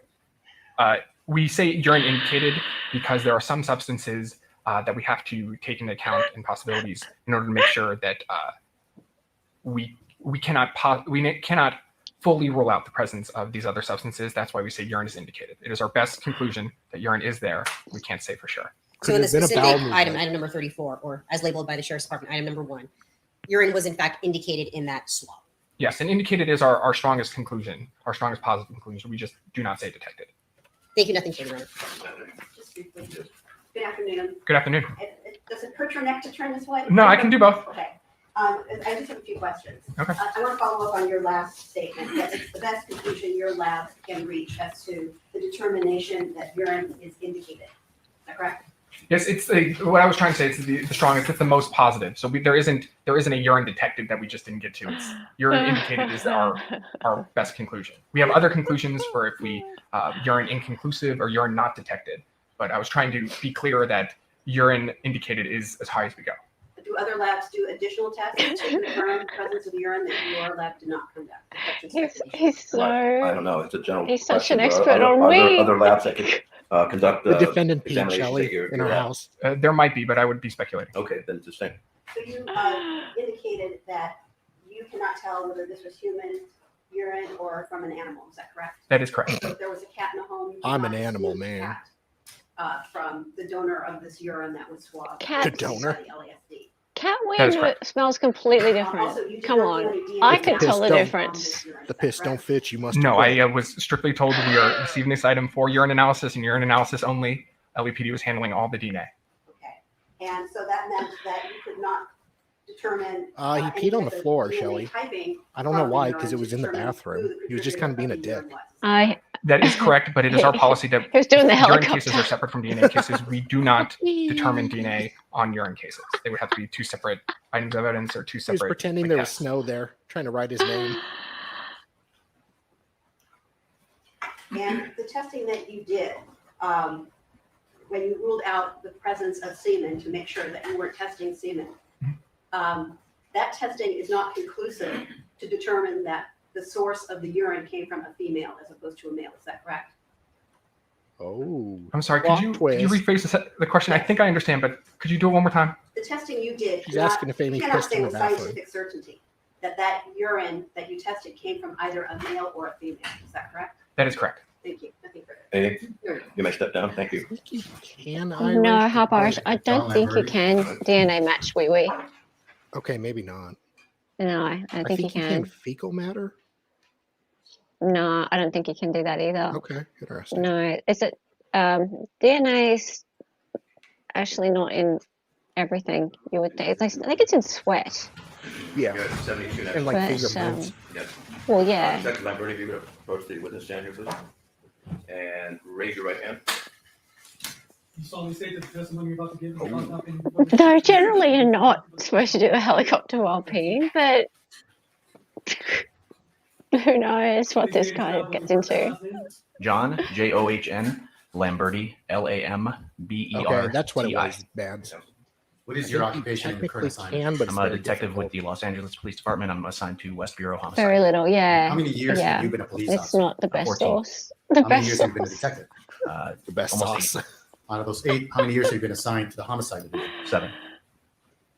I want to draw your attention back to February 16, You know Harry Bosch. 2020. Well, actually, let's go back. February 15, 2020, were you one of the detectives involved in investigating a death that had occurred at 20? Two errors, so it wasn't Yes.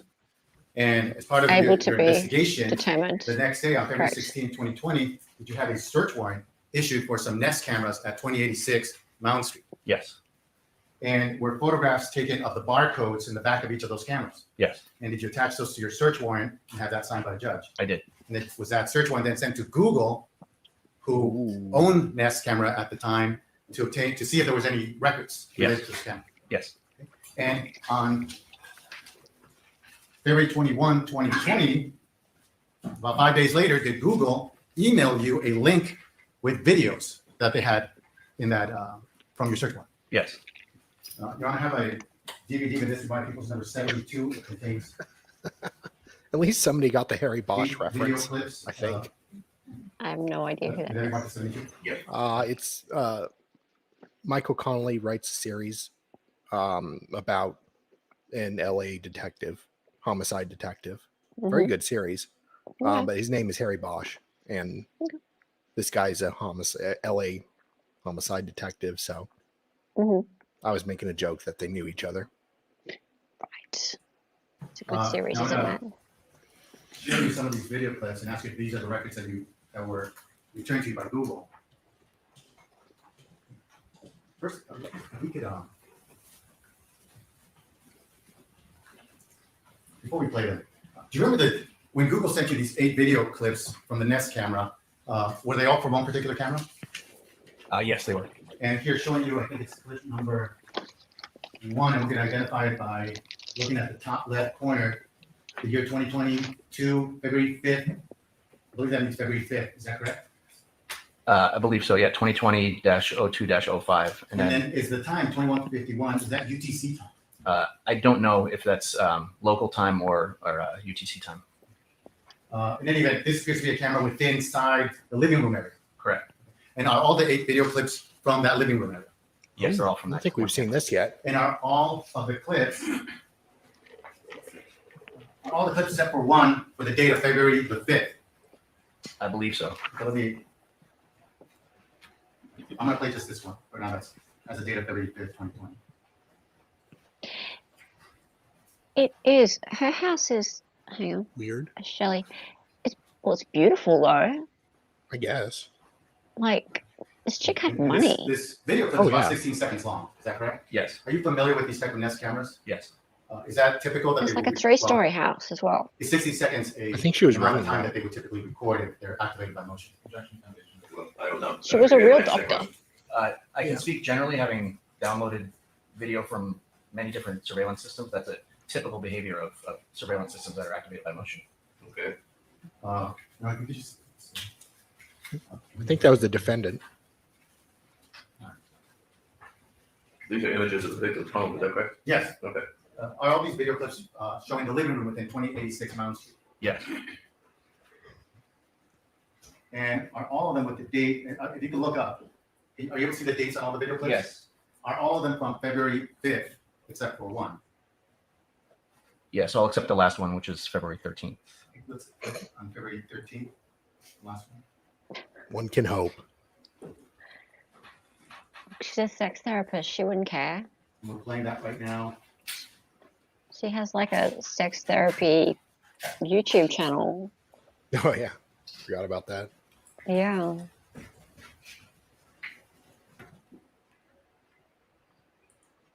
We've all had them at one point. You see, let me stop here. Do you see the time on this? It says year 2020, February 13th, and then 7/20/36. Do you know what kind of time that is? That's looks like it's probably 7:20 in the morning because the other clips were in 24-hour time. So my assumption is that they're being recorded in 24-hour time. So that would be 7:20 in the morning. And did it appear that there was like Which I don't know video? if it's The one that's showing? spider? The one I Spider? sent you, yes. It appeared, What did you see something in front of the camera moving? Of yes. course. What did that appear to be? I thought it was a spider web. Lack of semen.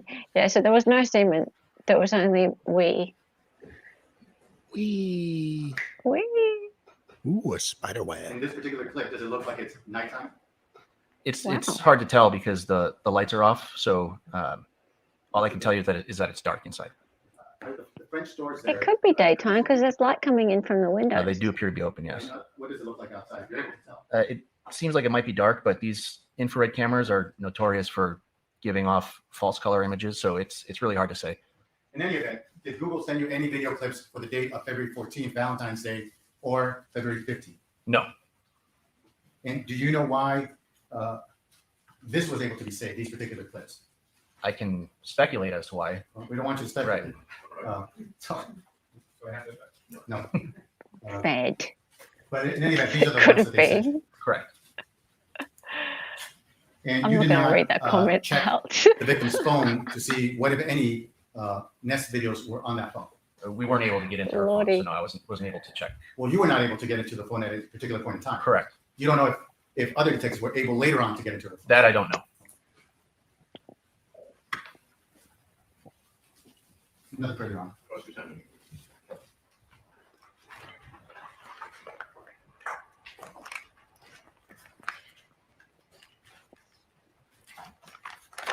Good afternoon. Migraine game. I'm fairly sure that she is an actual woman, like with all the parts, in which case that would have been quite difficult. Mountain Street, right? Yes. Peeing And off the balcony. on the 9th of Now, I know every female November in this case 2021, has Detective not Carranza signed out the cell phone and gave it to been you, right? Yes. And female you took it to anatomy. the Orange County Regional Computer Pretty Forensics sure she Laboratory is on the 16th of antecedent November, right? anyway. That sounds right. Yes. And it was in possession of the lab until it was partially and fully downloaded in 2022. Correct. And then you picked up the cell phone and gave I don't it know MLS. to He Detective could be a Carranza porn on director the or actor. 6th If of he's an December in actor, 2022. I'm sure Yes. he has his own large and house and pool. That phone was extracted eventually by the Orange County Regional And is very Computer proud Forensic of that. Laboratory, That right? makes That's him my understanding. a Yes. whole person. And the reader of the extraction is called Celebrate, right? Celebrate. Yes. No, this And witness it is Celebrate a generated dick, though. report. Foundation with us to this witness. Well, I Is it don't know. what? Do you happen to know? Detective. Would you be- I do know. Yeah. Okay. Doesn't mean he yes, never did Celebrate. porn. Well, the technicians would have generated a Celebrate report from the raw data extraction. Did you review that Celebrate report? I did not look at that Celebrate report. No.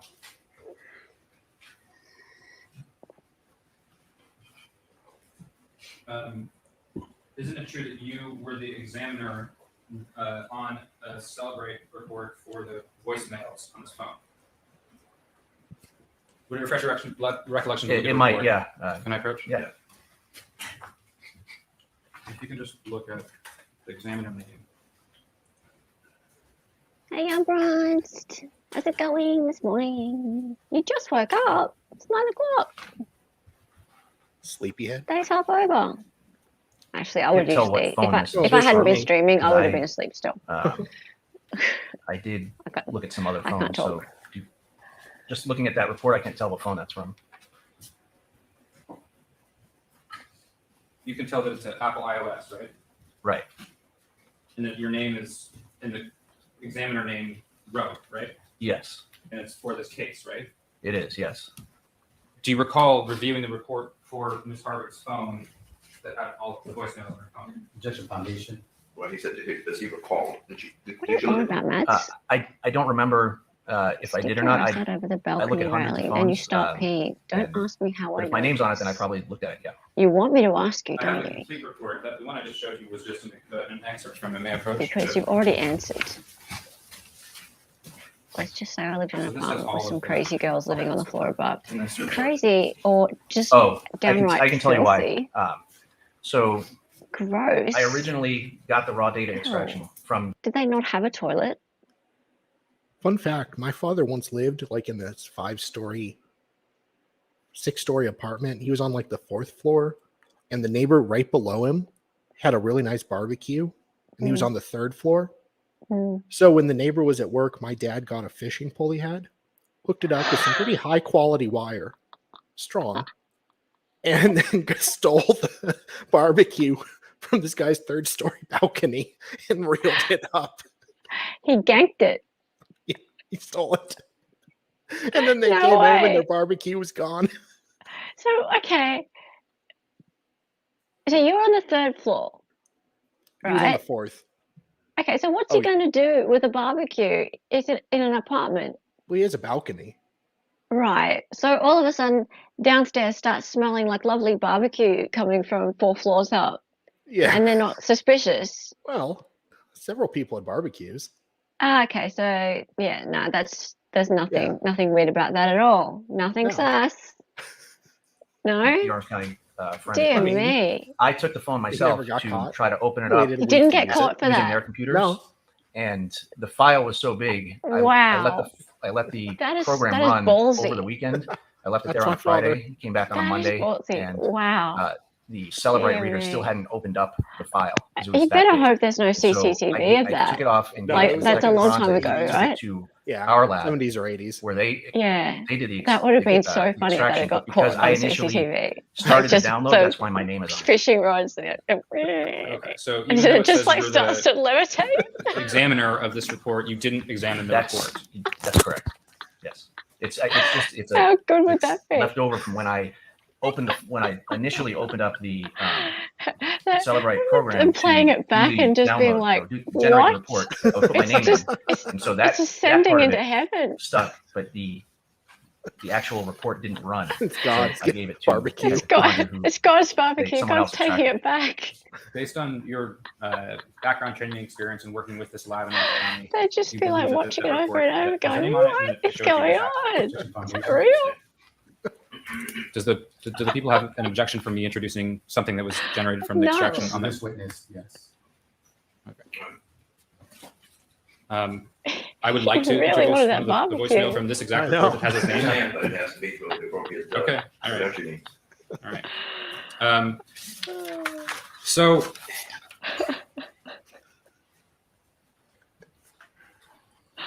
That is funny story. I'd like to talk about your background training experience a little bit. You have been a sworn peace can't officer stop for the Los laughing. Angeles Police Department since July 2009, right? Correct. You were promoted to detective in November 2015, That's right. and you've been lead investigator in hundreds of investigations, right? I have.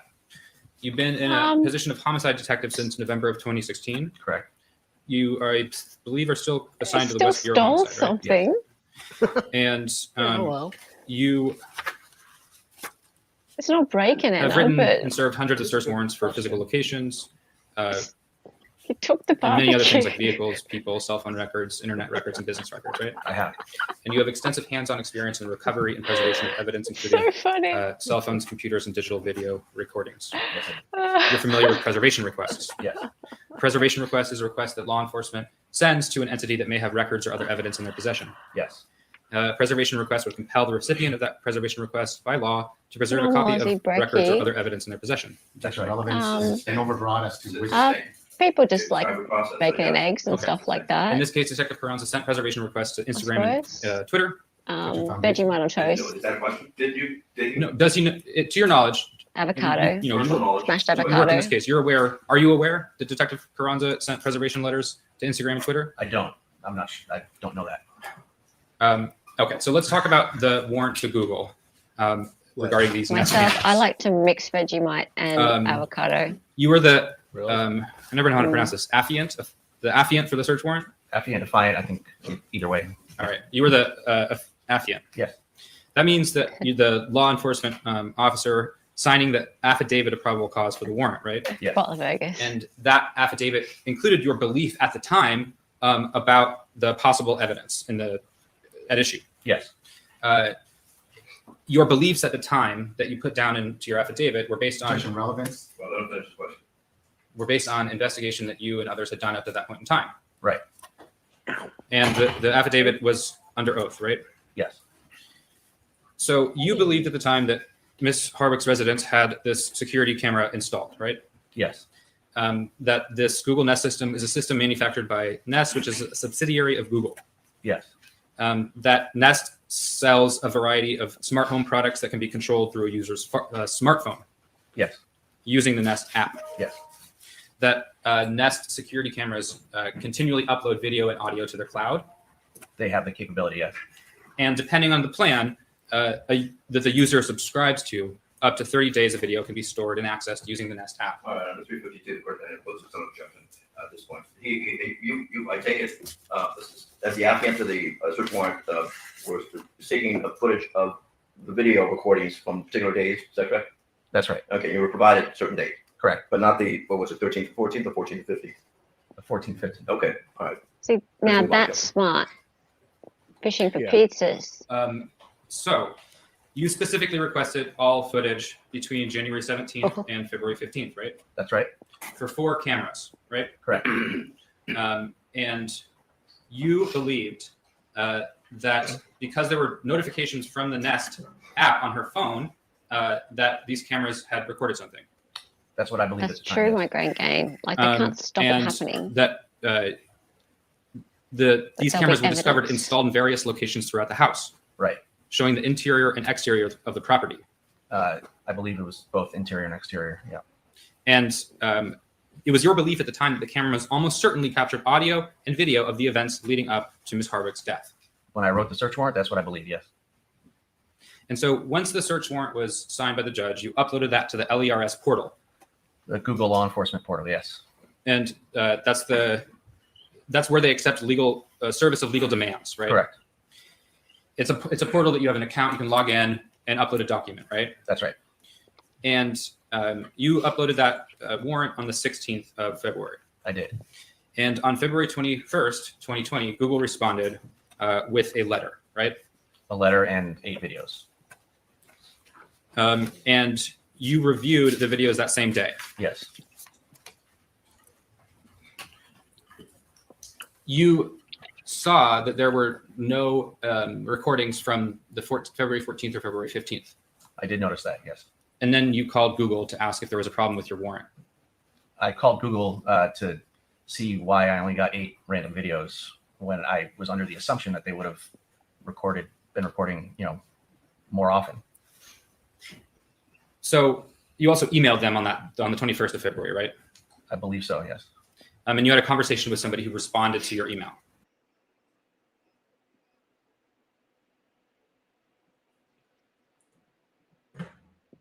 For fuck's sakes. Right. And in that conversation, you learned that Ms. Harwick, her account had a setting where it only retained video for 5 days. I don't But that's recall the nowhere exact near as fun, number of Matt, days. as fishing but- for the pizza. That sounds right. Yeah. Going up the stairs is kind of boring. Unless it were But to on refresh like your recollection, some sort of like to look at a declaration from a Google custodian of records. Yes, that would be very land helpful. vehicle, like the moon rover going up the steps. That would be funny. Some sort of step climbing machine.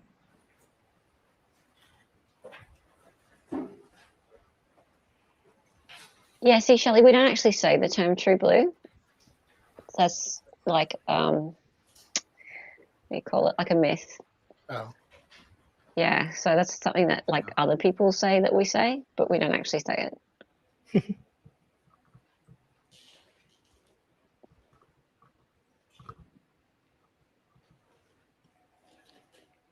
We're having trouble with the video, DALI. No, I think it's okay. Yeah.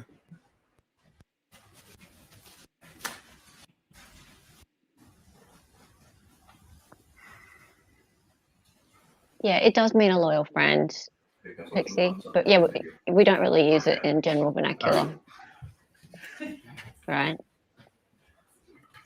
It's an old term, yeah, unbronzed. And there was a song called True Blue by Slim Dusty, wasn't So it? you were having this conversation with this Google employee on February 21st, 2020, and this Google employee communicated to you that they completed their search based on the search warrant on the 21st of February. Yes. And that when they completed that search, No, object that's hearsay. Just answer the direct question. If you're Turn your testing phone how off, sir. days were missing, is that complete? Just allow me to ask that question, even though technically it's hearsay. God, sir, that come they on. produced the responsive What is data wrong that, with were in you? their, that was in their possession, right? Right. But Jeez. because this 5-day retention period had lapsed, Detective. there was no way for them to know if there was anything that was recorded by the cameras on John the 14th. Williams. They're just going to send you to the Russian front. Stand corrected. Now, within the way that this account works is that within that 5-day period, the account holder has the option of being able to select recordings and save them, right? That's my understanding. And that anything not saved by the account holder would be deleted. Right. Now, Flaming Galah is an idiot. Here, Flaming Galah. previously, That's a good one. you told detectives. Let's see. Let's go through this in chronological order. So we're gonna jump forward to 2021. On September 27th, 2021. Bogan's great. You wrote Google an email. Do you remember that? Yes. Do you guys say And, Bogan? You in this email No. you indicated No? that you had submitted a search Okay, warrant. so you say and that redneck, right? Google had Though? responded that there were Yeah. no responsive. Yeah, videos. redneck. Okay, so an Aussie Right. redneck is a Right. Bogan. And so you were reaching out to Google again, and you were representing to Google that you hadn't paid attention to the last page of the letter where the zip file was, right? Right. And so you were telling Google, hey, back in February 2020, I didn't get anything.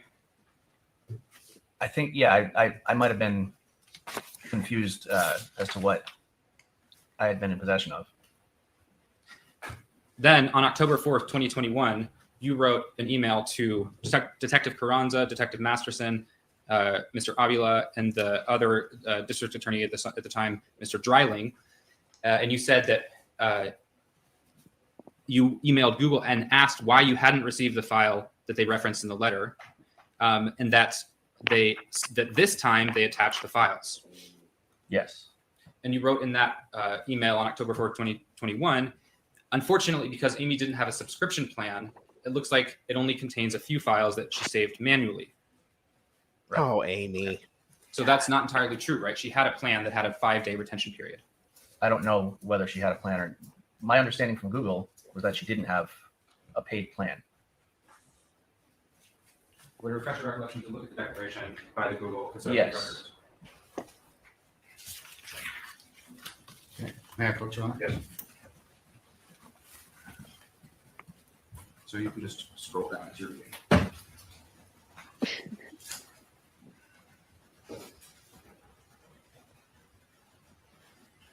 Oh yeah. Okay. So did that refresh your recollection? Yes. And Google informed you that she had an account that had a 5-day retention period. That's what it seems to say in that letter. Yes. So that's what they told you in that conversation, right? Well, that's what it seems to say. You know? In the letter. Are you saying that that was not communicated to you in the conversation? I don't remember. That's hearsay. It's to say. So Where's Andamuko? on October 4th, 2021, when you emailed the 2 detectives and the 2 district attorneys, you knew that you had received files from Google, right? I think I had forgotten that I had received them, and then somehow lost track of them. Oh, Lord. Which is why I requested them again. Seriously? And when you emailed Google, you knew that you had this conversation with this Google employee and that they had provided these files. Objection, hearsay. Yes, it's just stated. And I think he just stated he thinks he may have forgotten that he received them. Is that right? You were reaching out to them again. Correct. I believe I forgot that I received them. Right. Now, You've got a very good memory, do you? Detective Masterson testified at the preliminary hearing and was asked about this exact issue, right? Objection, hearsay foundation. It's the same. This is prior inconsistent statement. Your Honor. That's sustained not by another witness, unless it's attributed to that particular witness. In preparation for That's his approach. South Australia. With Yeah. Detective Masterson about the videos, yes. Yeah, you and would you have had told both of Detective them up Masterson there. that I'm heading to South Google had Australia not next week. sent you any It's gonna be files. interesting. If that's what he testified to, then I'm gonna check this. Yeah, and not only that, he's already stated that it was his belief that he had not, but it could have been that he forgot that he Yeah. had. That's not Sounds like inconsistent. spoken. If he's denied, I never received anything, he stated, I may have forgotten that. And so I reached out to them again. He testified that he got files, That's and then it. a year and a I've half been later there. said that he didn't get any I'm files. wrong. That's the I understand that, inconsistency. No, but he's already explained it. He said I may have forgotten, and that's his explanation. I wouldn't go there by choice. So you just forgot, right? yes. Okay. Save it for argument later. All right. The exhibit with the videos. Yeah. Can I just put this in here?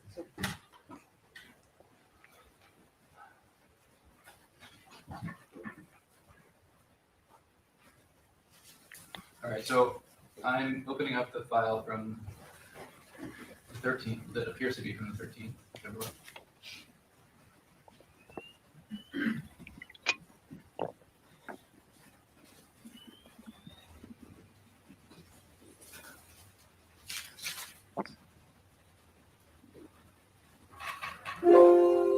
Jesus.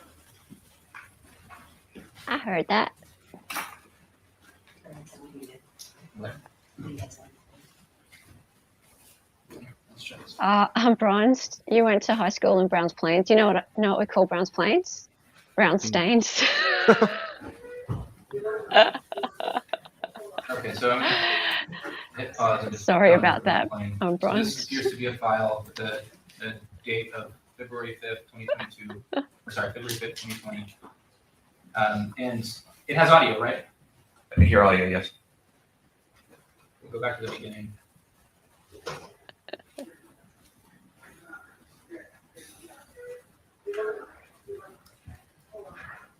Is she in this? I don't know.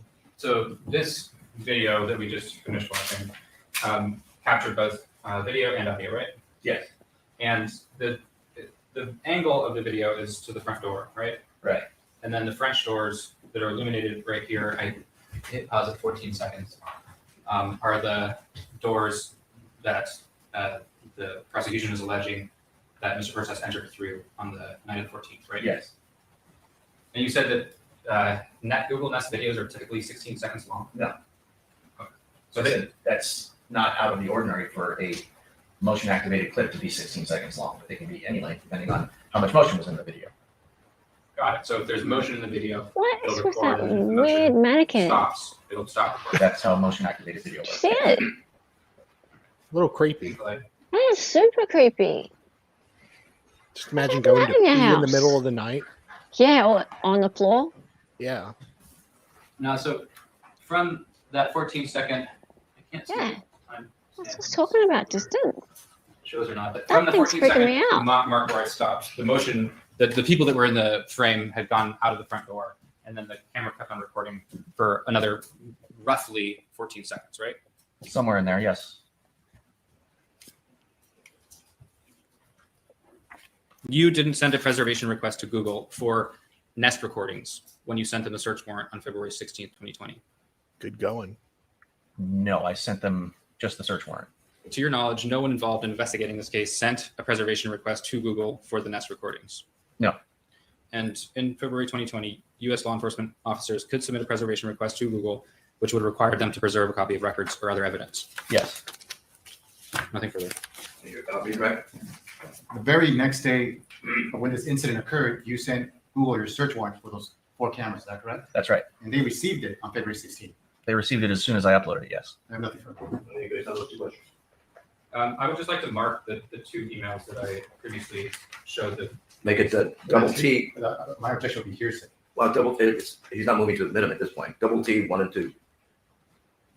All right, so I'm gonna give a copy to the people, each email.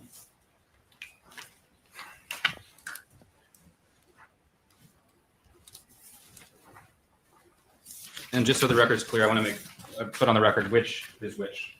All right, so officer, I'm showing you an email dated September 27th of 2021. Yes. And I marked that as TT1. And this is the email to Google indicating that there were no responsive records when they had replied to the search warrant previously, right? Right. Now, TT2. Hearsay customer speaking. Oh, he's annoyed.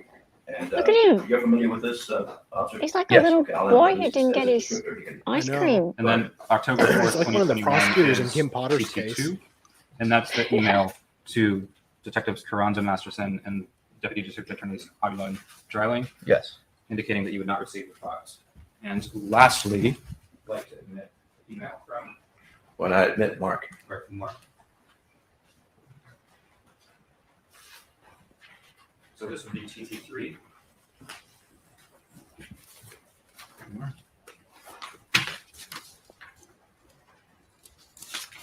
This is the email that you sent on February 21st, 2020 to Google, indicating that you had received files and reviewed them. Is that correct? Right. Does that look like, do you recognize that email? Yes, that's I wrote that email. And that is TT3. David, he said that an hour ago. Nothing further. Anything? On this last email, you're saying on February 21st, 2020, that you're reviewing videos that you received. Right. That's what I was trying to explain. Is That was a while ago, in wasn't it? September or October of 21, when this That issue you're came up talking again, about I just Blob forgotten Dog? that we had gotten those videos because they were insignificant and Not we like just one forgot a that we year. had. No, not even anymore. Okay. You may. I got one step like when I down. was 18 as a Thank you. joke. Oh, really? If- Is that Yeah. the story? People call Yeah. Detective Vinton to the stand. What else would I have it for? Yes, yes. Yes, I know you've been in and out MLS phrasing, but That's yeah. But still, that was a thought from an hour ago. So yes, it's still on your mind, David. That's what I'm getting at. he's thinking about it for the last hour. Yeah. It's just like, hang on.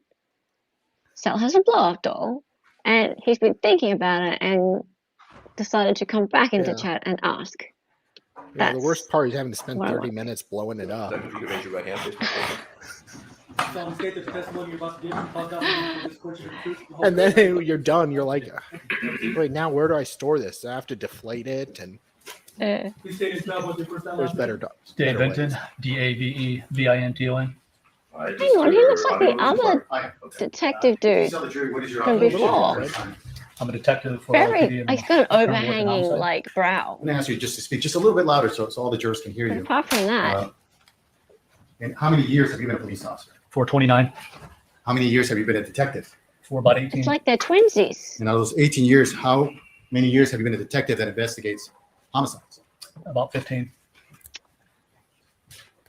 Oh, he's got the, like, all the I want inflections to draw going your and the attention pauses and to the the looks. date of These are February like they could play police officers 15, 2020. in a TV show At about any point, did you go to the location Murder. of 2086 Mount Street in the Hollywood murder Hills? mystery series. There was a crime scene there. It's like they're There was, auditioning.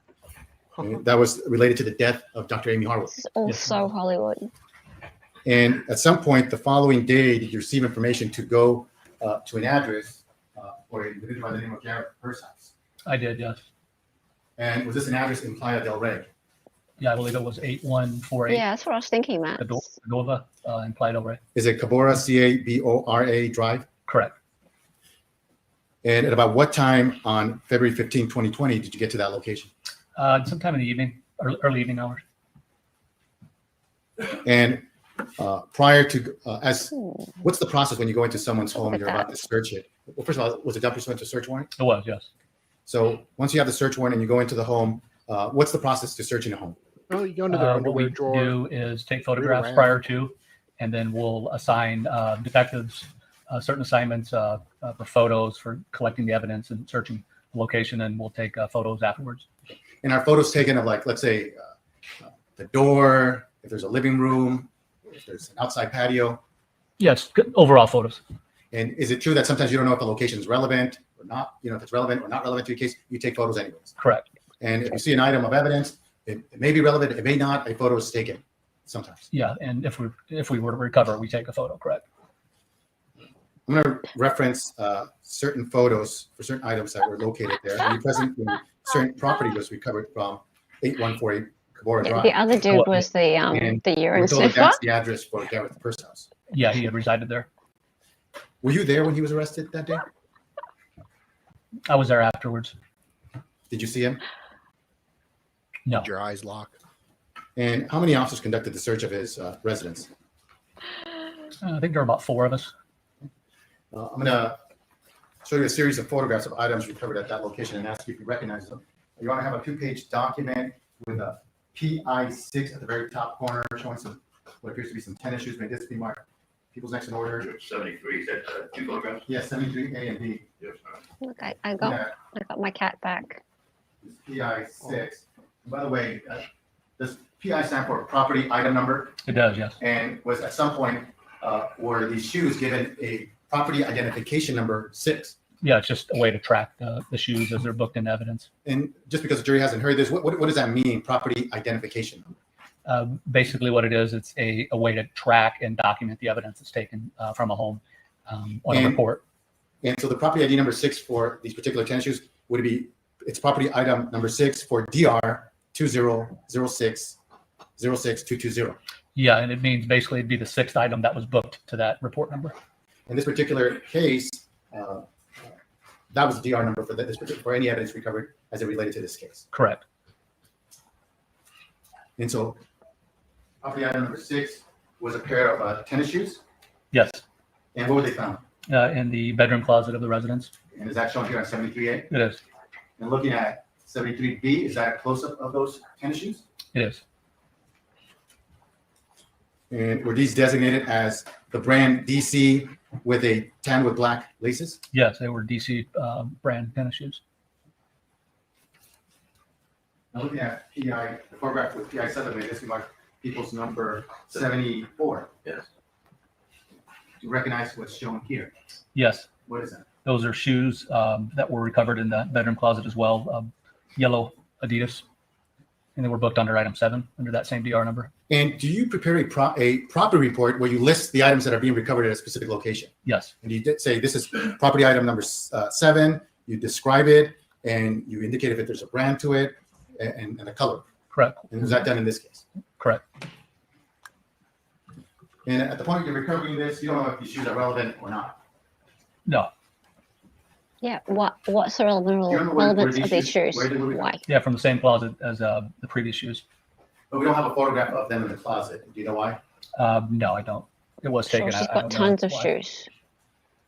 Are we going to spend the entire day looking at all her Series shoes? of photographs. Like Pixie. I mean, this remark that's people's number 75 shows some other shoes.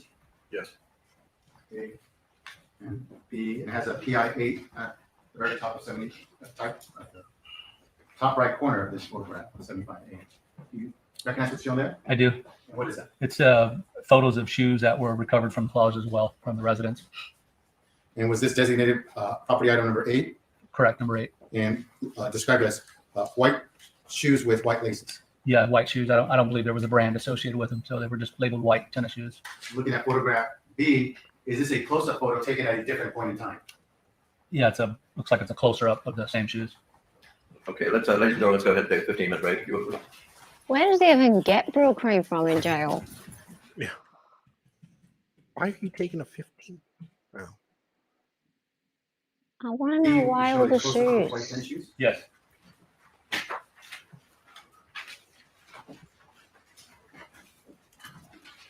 Two other photographs showing some shorts. May this be marked people's next in order. People's And I would have thought she'd have Two. nicer shoes, to be honest. Yeah, 76A and B. Yes. Top corner, top right corner has PI number 9. Yeah, right, migraine See that gang. there? I do. And can you describe? I'm what the branded. position on that photograph? So the dark colored shorts is what I recovered from the amazed bathroom floor. and So we shocked. looked into evidence. And was that identified as property item number 9? Correct. I hope I'm he gonna show sniffed you them. 76B. Is this a close-up of those shorts? It is. And they're going to have some white stripes on the side. Yeah, I think they're gray, but yeah, stripes on the side, yes. Hang on. Is this her closet or his? Hers, I believe.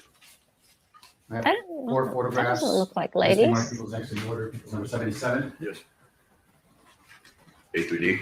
Yes. And at the top of 77A, there's a PI 10. You see that there? I did. And can you tell me, can you tell us what's shown there? That's a pair of gloves that I had recovered from the living room closet at the residence. And was this designated property item number 10? It was. And was the brand Husky? Husky, yes, correct. And you described them as tan gloves? Yes. This doesn't look like her closet. Like 77B everything else in the is place a is close-up of perfect. one of the gloves. It is. And looking at photograph 77C, is that a close-up of the two gloves? Yes. There appears to be tan. Would that be the top of the glove, the tan parts? Yes, correct. Looking at photograph D, would this be the bottom of the glove? The palm side is black, yes. Maybe she's got some closets that are full of garbage. And was a syringe found at the defendant's residence? Yes.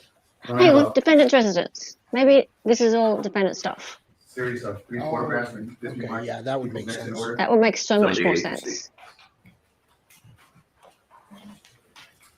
Looking at people 78 with a PI 13. Look, there, I've do you wondered recognize too, that? I did. Davon. What is that? That's a syringe that was recovered from the kitchen cabinet of the He's residence. looking quite effeminate Was it in one of the drawers? with his It was on the shelf.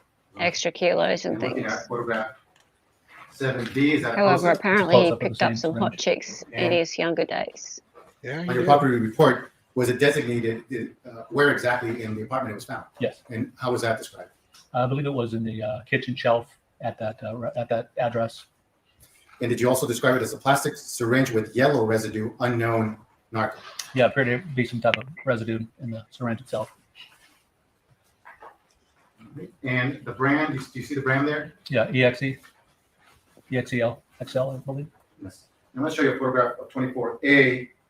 This is a different syringe. Let's see if the brands appear to you to be similar. Let's see. I'm not going to replace it, but I'll show you one at a time. That's the syringe from defendant Purshouse's residence. with Yes, XL, correct. the yellow. True. Yes, Matters. correct.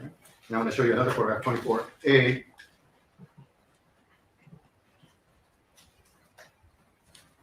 Does that appear to have the same brand? It does. I mean, that's one of the reasons why we took it, because I knew there was a syringe. Oh, it's the same. Well, what was the significance of collecting that syringe in defendant Purshouse's residence? Because it was similar to the syringe that was found at the victim's There we go. residence.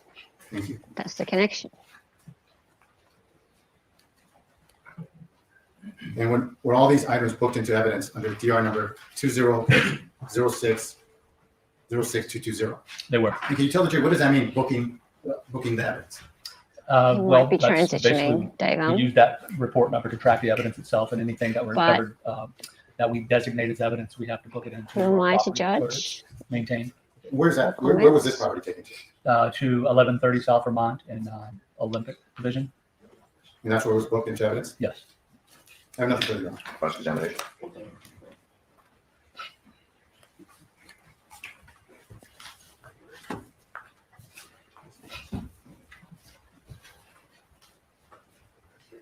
Good afternoon, Detective Good Benjamin. afternoon. So when you first arrived at 8148 Cabora Drive, was that at about 1735 hours? Yeah, I think it was in the evening time. Sounds about right. Would it refresh your recollection to look at your notes? It sounds about right. Okay. So when you first arrived, did you first speak with a woman, and I'm not going to use her last name, we're not using it. First name Angeli, last initial G. I did. All right. And did you take a statement from her with another detective? I did. It was myself and Detective Fretlore had interviewed her. Okay. And how long had you been a detective at that time? Probably 15 years, probably. Okay. And you prepared a report memorializing your conversation with Angeli G. Yes. And when you prepared that That's report, true, you my realized great the game. They didn't investigating actually detectives were going to establish be that, did relying they? They upon just, your report and preparing their reports. Is that correct? I mean, unless we've missed the, that. we call them the IO investigating officer. They're, they get the report, but it's, it would be good practice for them to actually listen to the interview that's recorded, and they could document a supplemental report if need be, or add on to the statement. But my statement is pretty brief statement of what she How told could me. we forget? Did you Dave? review your statement before testifying today? No, I did not. Did you review the video recording of your interview of Angeli G? No.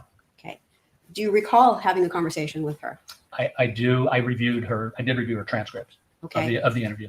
And do you recall specifically asking her whether she noticed any injuries on Gareth Pursehouse? I did, yes. And do you recall that she told you that she noticed he had a black eye, but she did not ask him what happened, Yeah, she had mentioned to me that she had seen or saw that he had a black eye.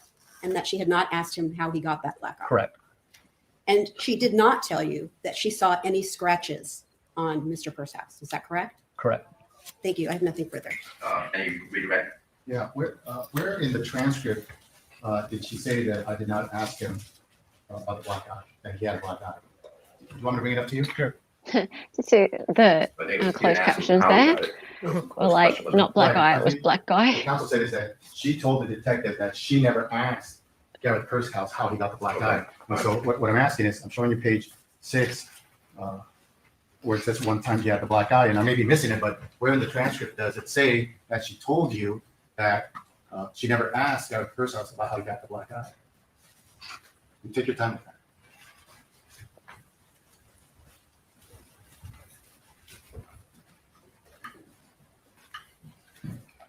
Or did she just say he had a black eye?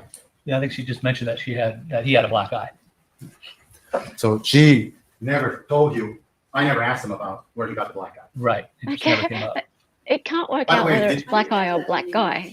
The closed You captions. said that never came up? That's funny. Okay. By the way, in your whole interview with her, did she ever mention to you that defendant Pursehouse told her that day that he wanted to go to the I know, shooting? I'm struggling too, Did she ever David. say anything about that? No, she never mentioned any shooting range. I have nothing further. Yes. Detective Vinton, when you were interviewing Angelique G, where were you? We were in my police car down the street from the residence. And were you parked? Yes. You weren't driving her to the tow yard? No, we were actually stopped at the tow yard. During the entire conversation, you were actually stopped, or were you driving during a portion of it?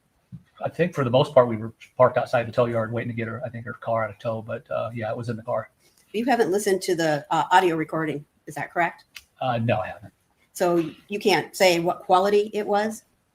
Quality, I think, is fairly good from what I remember. Well, Mr. Avila just showed you a transcript, correct?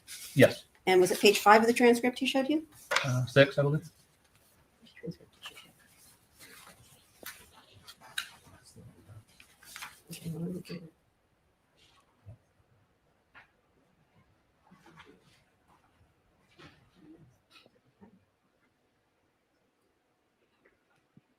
Showing you the approach. Showing you the same transcript on page 6. What is typed after her words when she said one time he had a black eye? So for the line 13, the next word is inaudible. Inaudible, meaning the person who was transcribing the audio tape could not hear what was said, but that there was something said.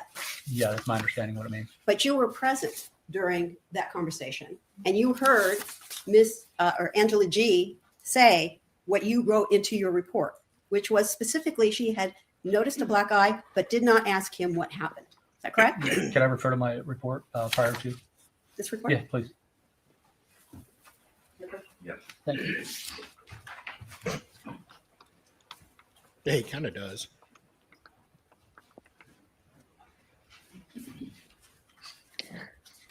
Yeah, so You had a chance to refresh yeah, your recollection? she did not ask him what had happened.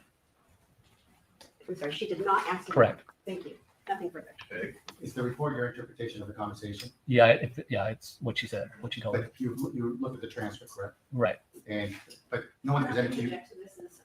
Judge asked a lot of questions. Asked and answered. Well, I don't know, finish your question. Yes. Has anyone played the audio tape for you to verify what you actually said in that part? I'll allow the question. No.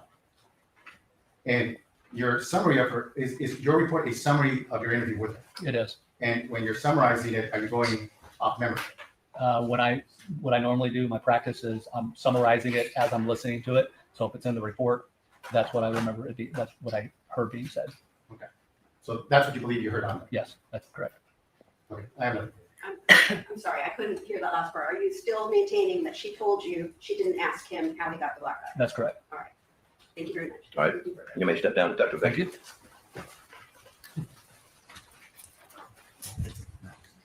Who's People call coming it on taking down action. next? I think this is it.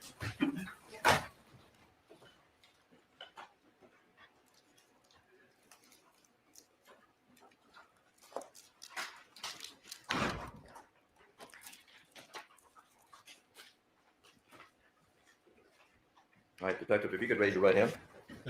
Another detective. Oh, wow, he's got long hair. Before this court, the truth, the whole truth, and nothing but the truth, so help you God? I do. That's it. Come on down. Da, da, da, da, da, da. Scott Masterson, SCOTT MASTERSON. Sure, problem. Yes, thank you. What is it that you do for a living today? I'm retired. And when did you retire? May of 2022. And before your retirement, what was your occupation? I was a police detective for the Los Angeles Police Department.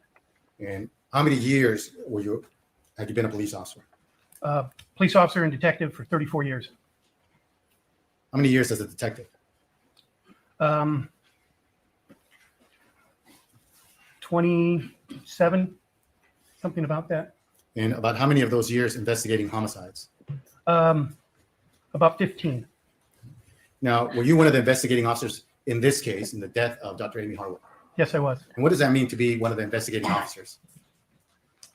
The investigating officers, or IOs as we call them, you work the case, you investigate, you interview witnesses, you help collect evidence, you meet with the district attorney, or whatever it takes to get a resolution to the case. That's your position.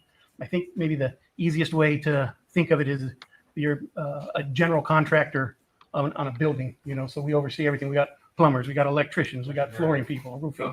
He's making an analogy. Yeah. So we got to go ahead. We get it. Shut up. So there are several detectives assisting to investigate this case. Correct. But you're one of the main detectives that things are funneled to. Well, I think he's perfect in what he stated. Is that correct? Yes. And who's the other investigating officer in this case? Detective Carranza. And it's the gentleman that's here behind me? Yes. President Court? Thank you. And on February 15th, 2020, when were you notified or assigned to investigate the death of Amie Harwick? I was notified at my home through a phone call sometime in the early morning hours before 5 a.m. Okay, and why did they notify you as opposed to some other detective? West Bureau Homicide, where I was assigned, we had what we call the on-call teams, meaning that you were responsible to answer the phone and be available to respond when necessary. And it was just the luck of the draw. And at about what time did you arrive at 2086 Mountain Street on February 15, 2020? About 5 a.m.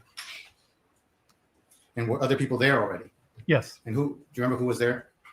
I don't need names, but just the type of personnel that was there. There was uniformed police officers who were the first responders to the location. I don't remember if there were other detectives that arrived before me, but it was mainly uniformed personnel. And at around 5 a.m., did you have a partner arrive to assist you with this investigation? Yes. And who was that? Detective Carranza. And was there a log started to identify people who were coming into the crime scene? Yes. And was there an internal log that started at 5 a.m.? Yes. And why at 5 a.m. if officers were already there at about 1:30 a.m.?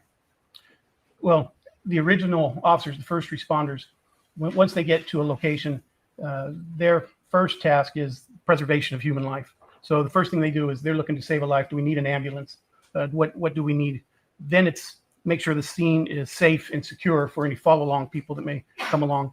And then once it's been established that we have a crime scene, then they will set up the yellow tape, block off traffic, do whatever's needed, and start the log so they can then keep track of who comes in and who comes out of the crime scene. And so why was it started at 5 a.m.? It took them about that much time to get everything in position and people in place to work the crime scene. And were photographs taken of any evidence at the location? Yes. And at this point, when you're there at 5 a.m., do you have an idea of what has occurred at that location? I mean, you got a call about the nature of what was occurring? Yes. Okay, so you had an idea? Yeah, I was told that there was a homicide. Okay. And based on that, does that affect how you investigate the case? Yes. And the kind of things you look for? Yes. And now, were photographs taken of items found at that location or around that location? Yes. And was a property report generated? Yes. And the property report would be where you report what items you're recovering at this particular location. Yes. And would they all be tied in to the report number in this case, 2006062220? Yes.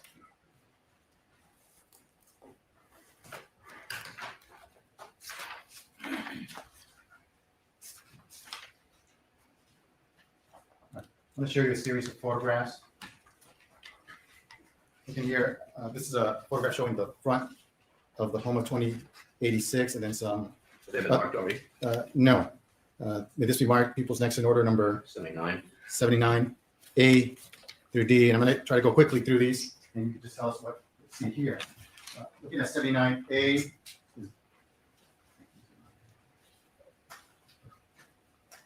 Does that show the front patio of 2086 Mount Street? Yes. And you see the French doors there? I do. And there appear to be some damage to them. I don't know if you can see it. Where? Yes, there does. Okay. Looking at 79B, can you tell the jury what is this photograph of?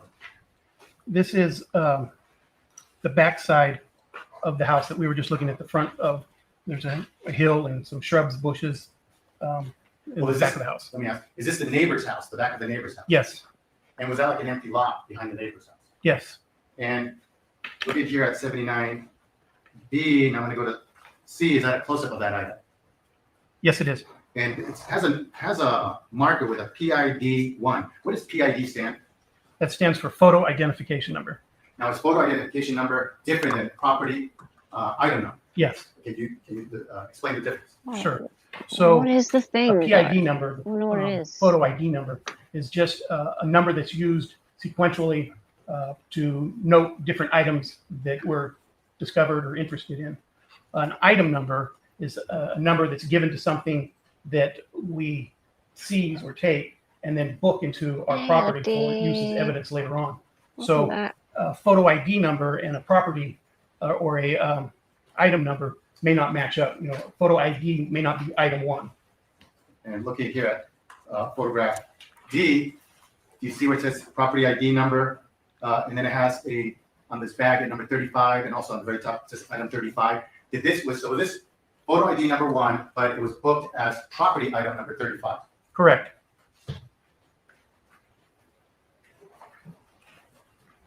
Oh. Did you go to the patio area of 2086 Mount Street? Yes. And did you see evidence at that location? Yes. And were photographs taken? Yes. And are you there when some of these photographs are taken? Yes, I am. And do you have any input on the photo ID numbers as to what would be the next photo ID number? Some, yes. What does that mean, some, yes? Well, when we're looking at an area, you know, I'm looking at different things, and so I'll tell the photographer, okay, let's put a number here. Let's put 3, 4, 5, 6, and so I'm directing the numbers. Looking here at he's got lovely hair. A through I. Like his hair is flowing and just gorgeous. 81. Yes. Yes. Dave is jealous. In fact, looking at 81. he could do Zook. Does He could this photograph show the back patio to 2086? he could do all the hair flicks. Photo ID markers at that location. He could totally Yes, dance Looking at with that hair. B, is this a close-up of photo ID number 2? Yes. And what is that? That was a hair squinty or something. I Yeah, think they call jelly. it. Scrunchy, yeah. Yeah, everybody, all the women answered there. Looking at photograph C, does this photograph show a close-up of that item number, photo ID number 2? Not a close-up. This is more of a general shot. I'm sorry, general shot of number 2? Yes. And also 4, 6, and 3? Yes. Looking at photograph D, is this a close-up of what appears to be a dress? Of course, Shelley. Yes. Absolutely. And Like, you review the it property. can look report very see what nice a to particular have, item number this dress received. like your neck Yes. showing. And is this item number dancing. 23, is that the correct item number Like, for? it's a the different dress? look, Yes, it is. but of course. And looking at photograph E, is this a close-up of that dress? Yes, it is. And it appears to be torn, is that correct? A torn cut. And that could be done by the paramedics. Yes. Looking at photograph F, photo ID number 4, you see that? I do. Now, how is, this appears to be blood. Yes. How is that collected?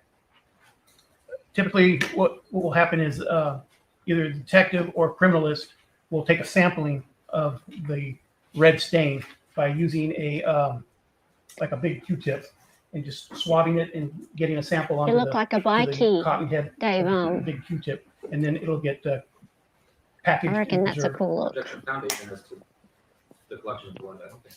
It's a Harley thing. Nice. Because you can inquire about that. How many years have you investigated homicides? Around 15 or so. How many homicides have you investigated As the primary or just in general? in general? Oh, over 100, I think is a very safe number. And during those times, have you seen the collection of blood? I've witnessed it and done it myself, yes. And is one method Done it is to yourself? swab the blood? Yes, And was that done in this case? yes. Looking at photograph G, does this show a swab related to the collection of that blood sample? Yes, Looking at photograph H, is this another photograph that shows an overall view of various photo IDs, including number 5? yes. And that appears to be near some, what do you call that?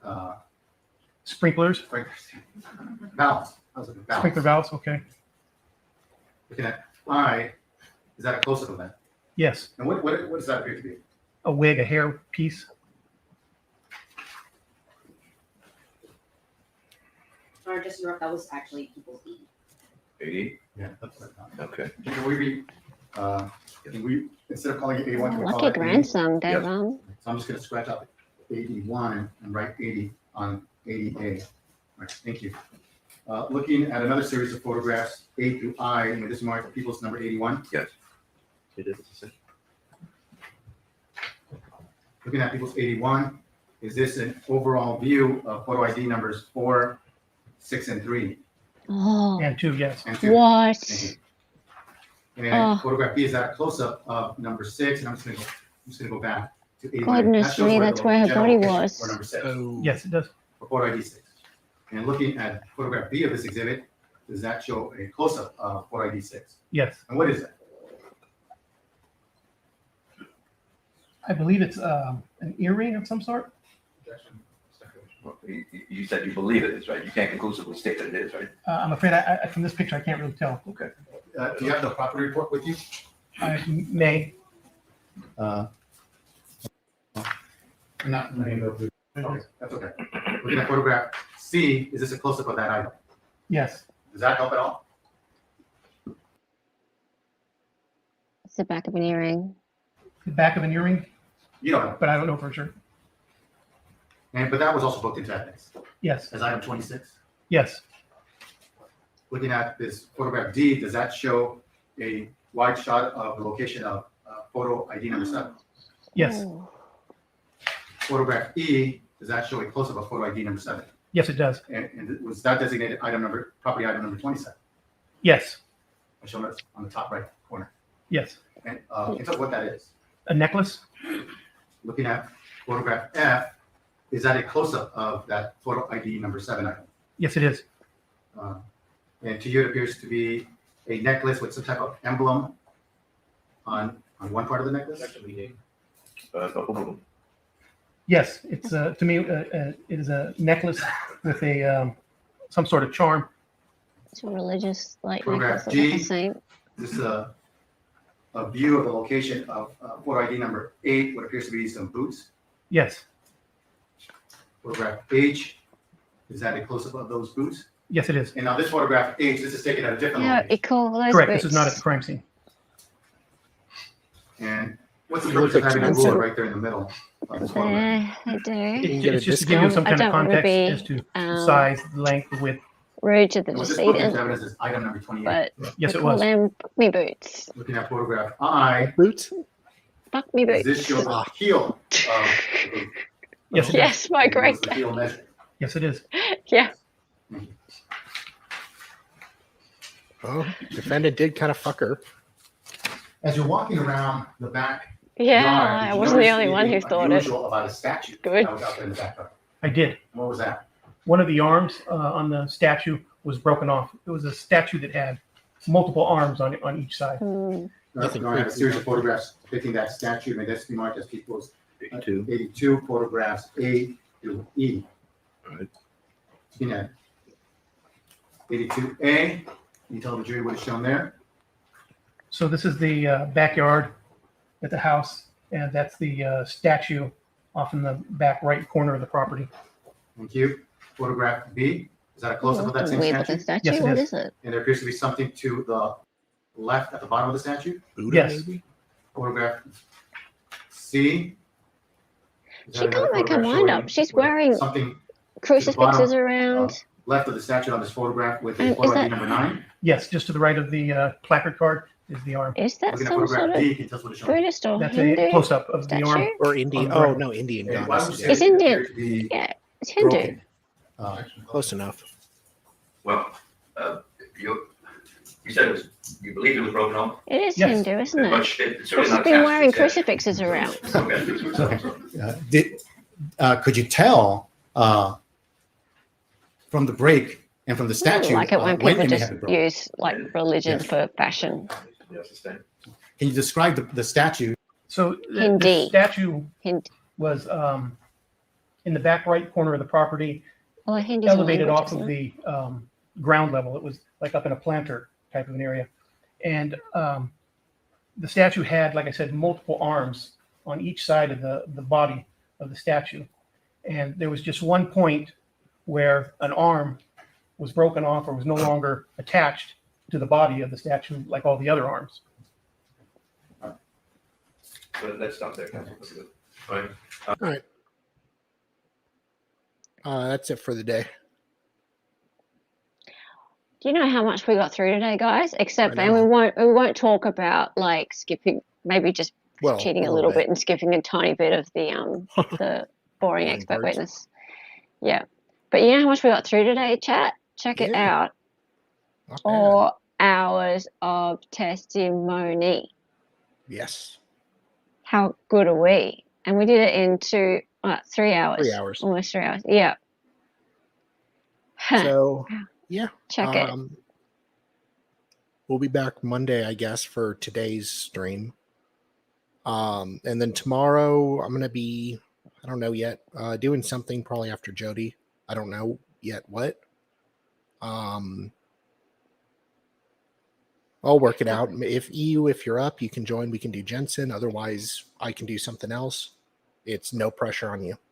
Yeah, so deal is that I am going DJing and stuff. It's International Zouk Day. International Zouk Day. I do have another life as a dancer and a DJ. So I have to go and DJ, and it will be at 12:30 a.m. my time. And Jody ends at 4:30 a.m. my time. Yes. So that leaves me very little time in between to do anything called sleeping. Yes. I don't know whether I will be up and around No or worries. not. So yeah. no, I know. I'm just telling chat. Yeah. Sal will yeah. be streaming anyway. I'll do something. I'll figure out something. So Sal will be streaming anyway. I may be popping in. I don't think I'll be popping in at 4:30 a.m. my time, No which is worries. what time your time? 11:30 or 2:30 Eastern. But I'll be around at some Yeah. point. Tomorrow. Sometime at some point tomorrow I'll be around. Just don't know when. Sounds good. Well, thanks everyone for being here. Thanks everybody. That was a great stream. That was, It was. 3 hours of just like innuendo and just nicotine and mannequins and Weirdness. bogans, and it was great. I Yeah. had a great time. Me too. Thank you everyone. Yeah. Oh, Definitely. and I have a thing. Oh. Where is it? Yes, yeah. Yeah, I your need outro. to remember to do that. Yeah. Okay. Thanks, everyone. Have a great day. All right. Bye. And enjoy the rest of your weekend. If I don't see you, I'm sure I will. But anyway, it's Friday. Bye. Yep. Bye.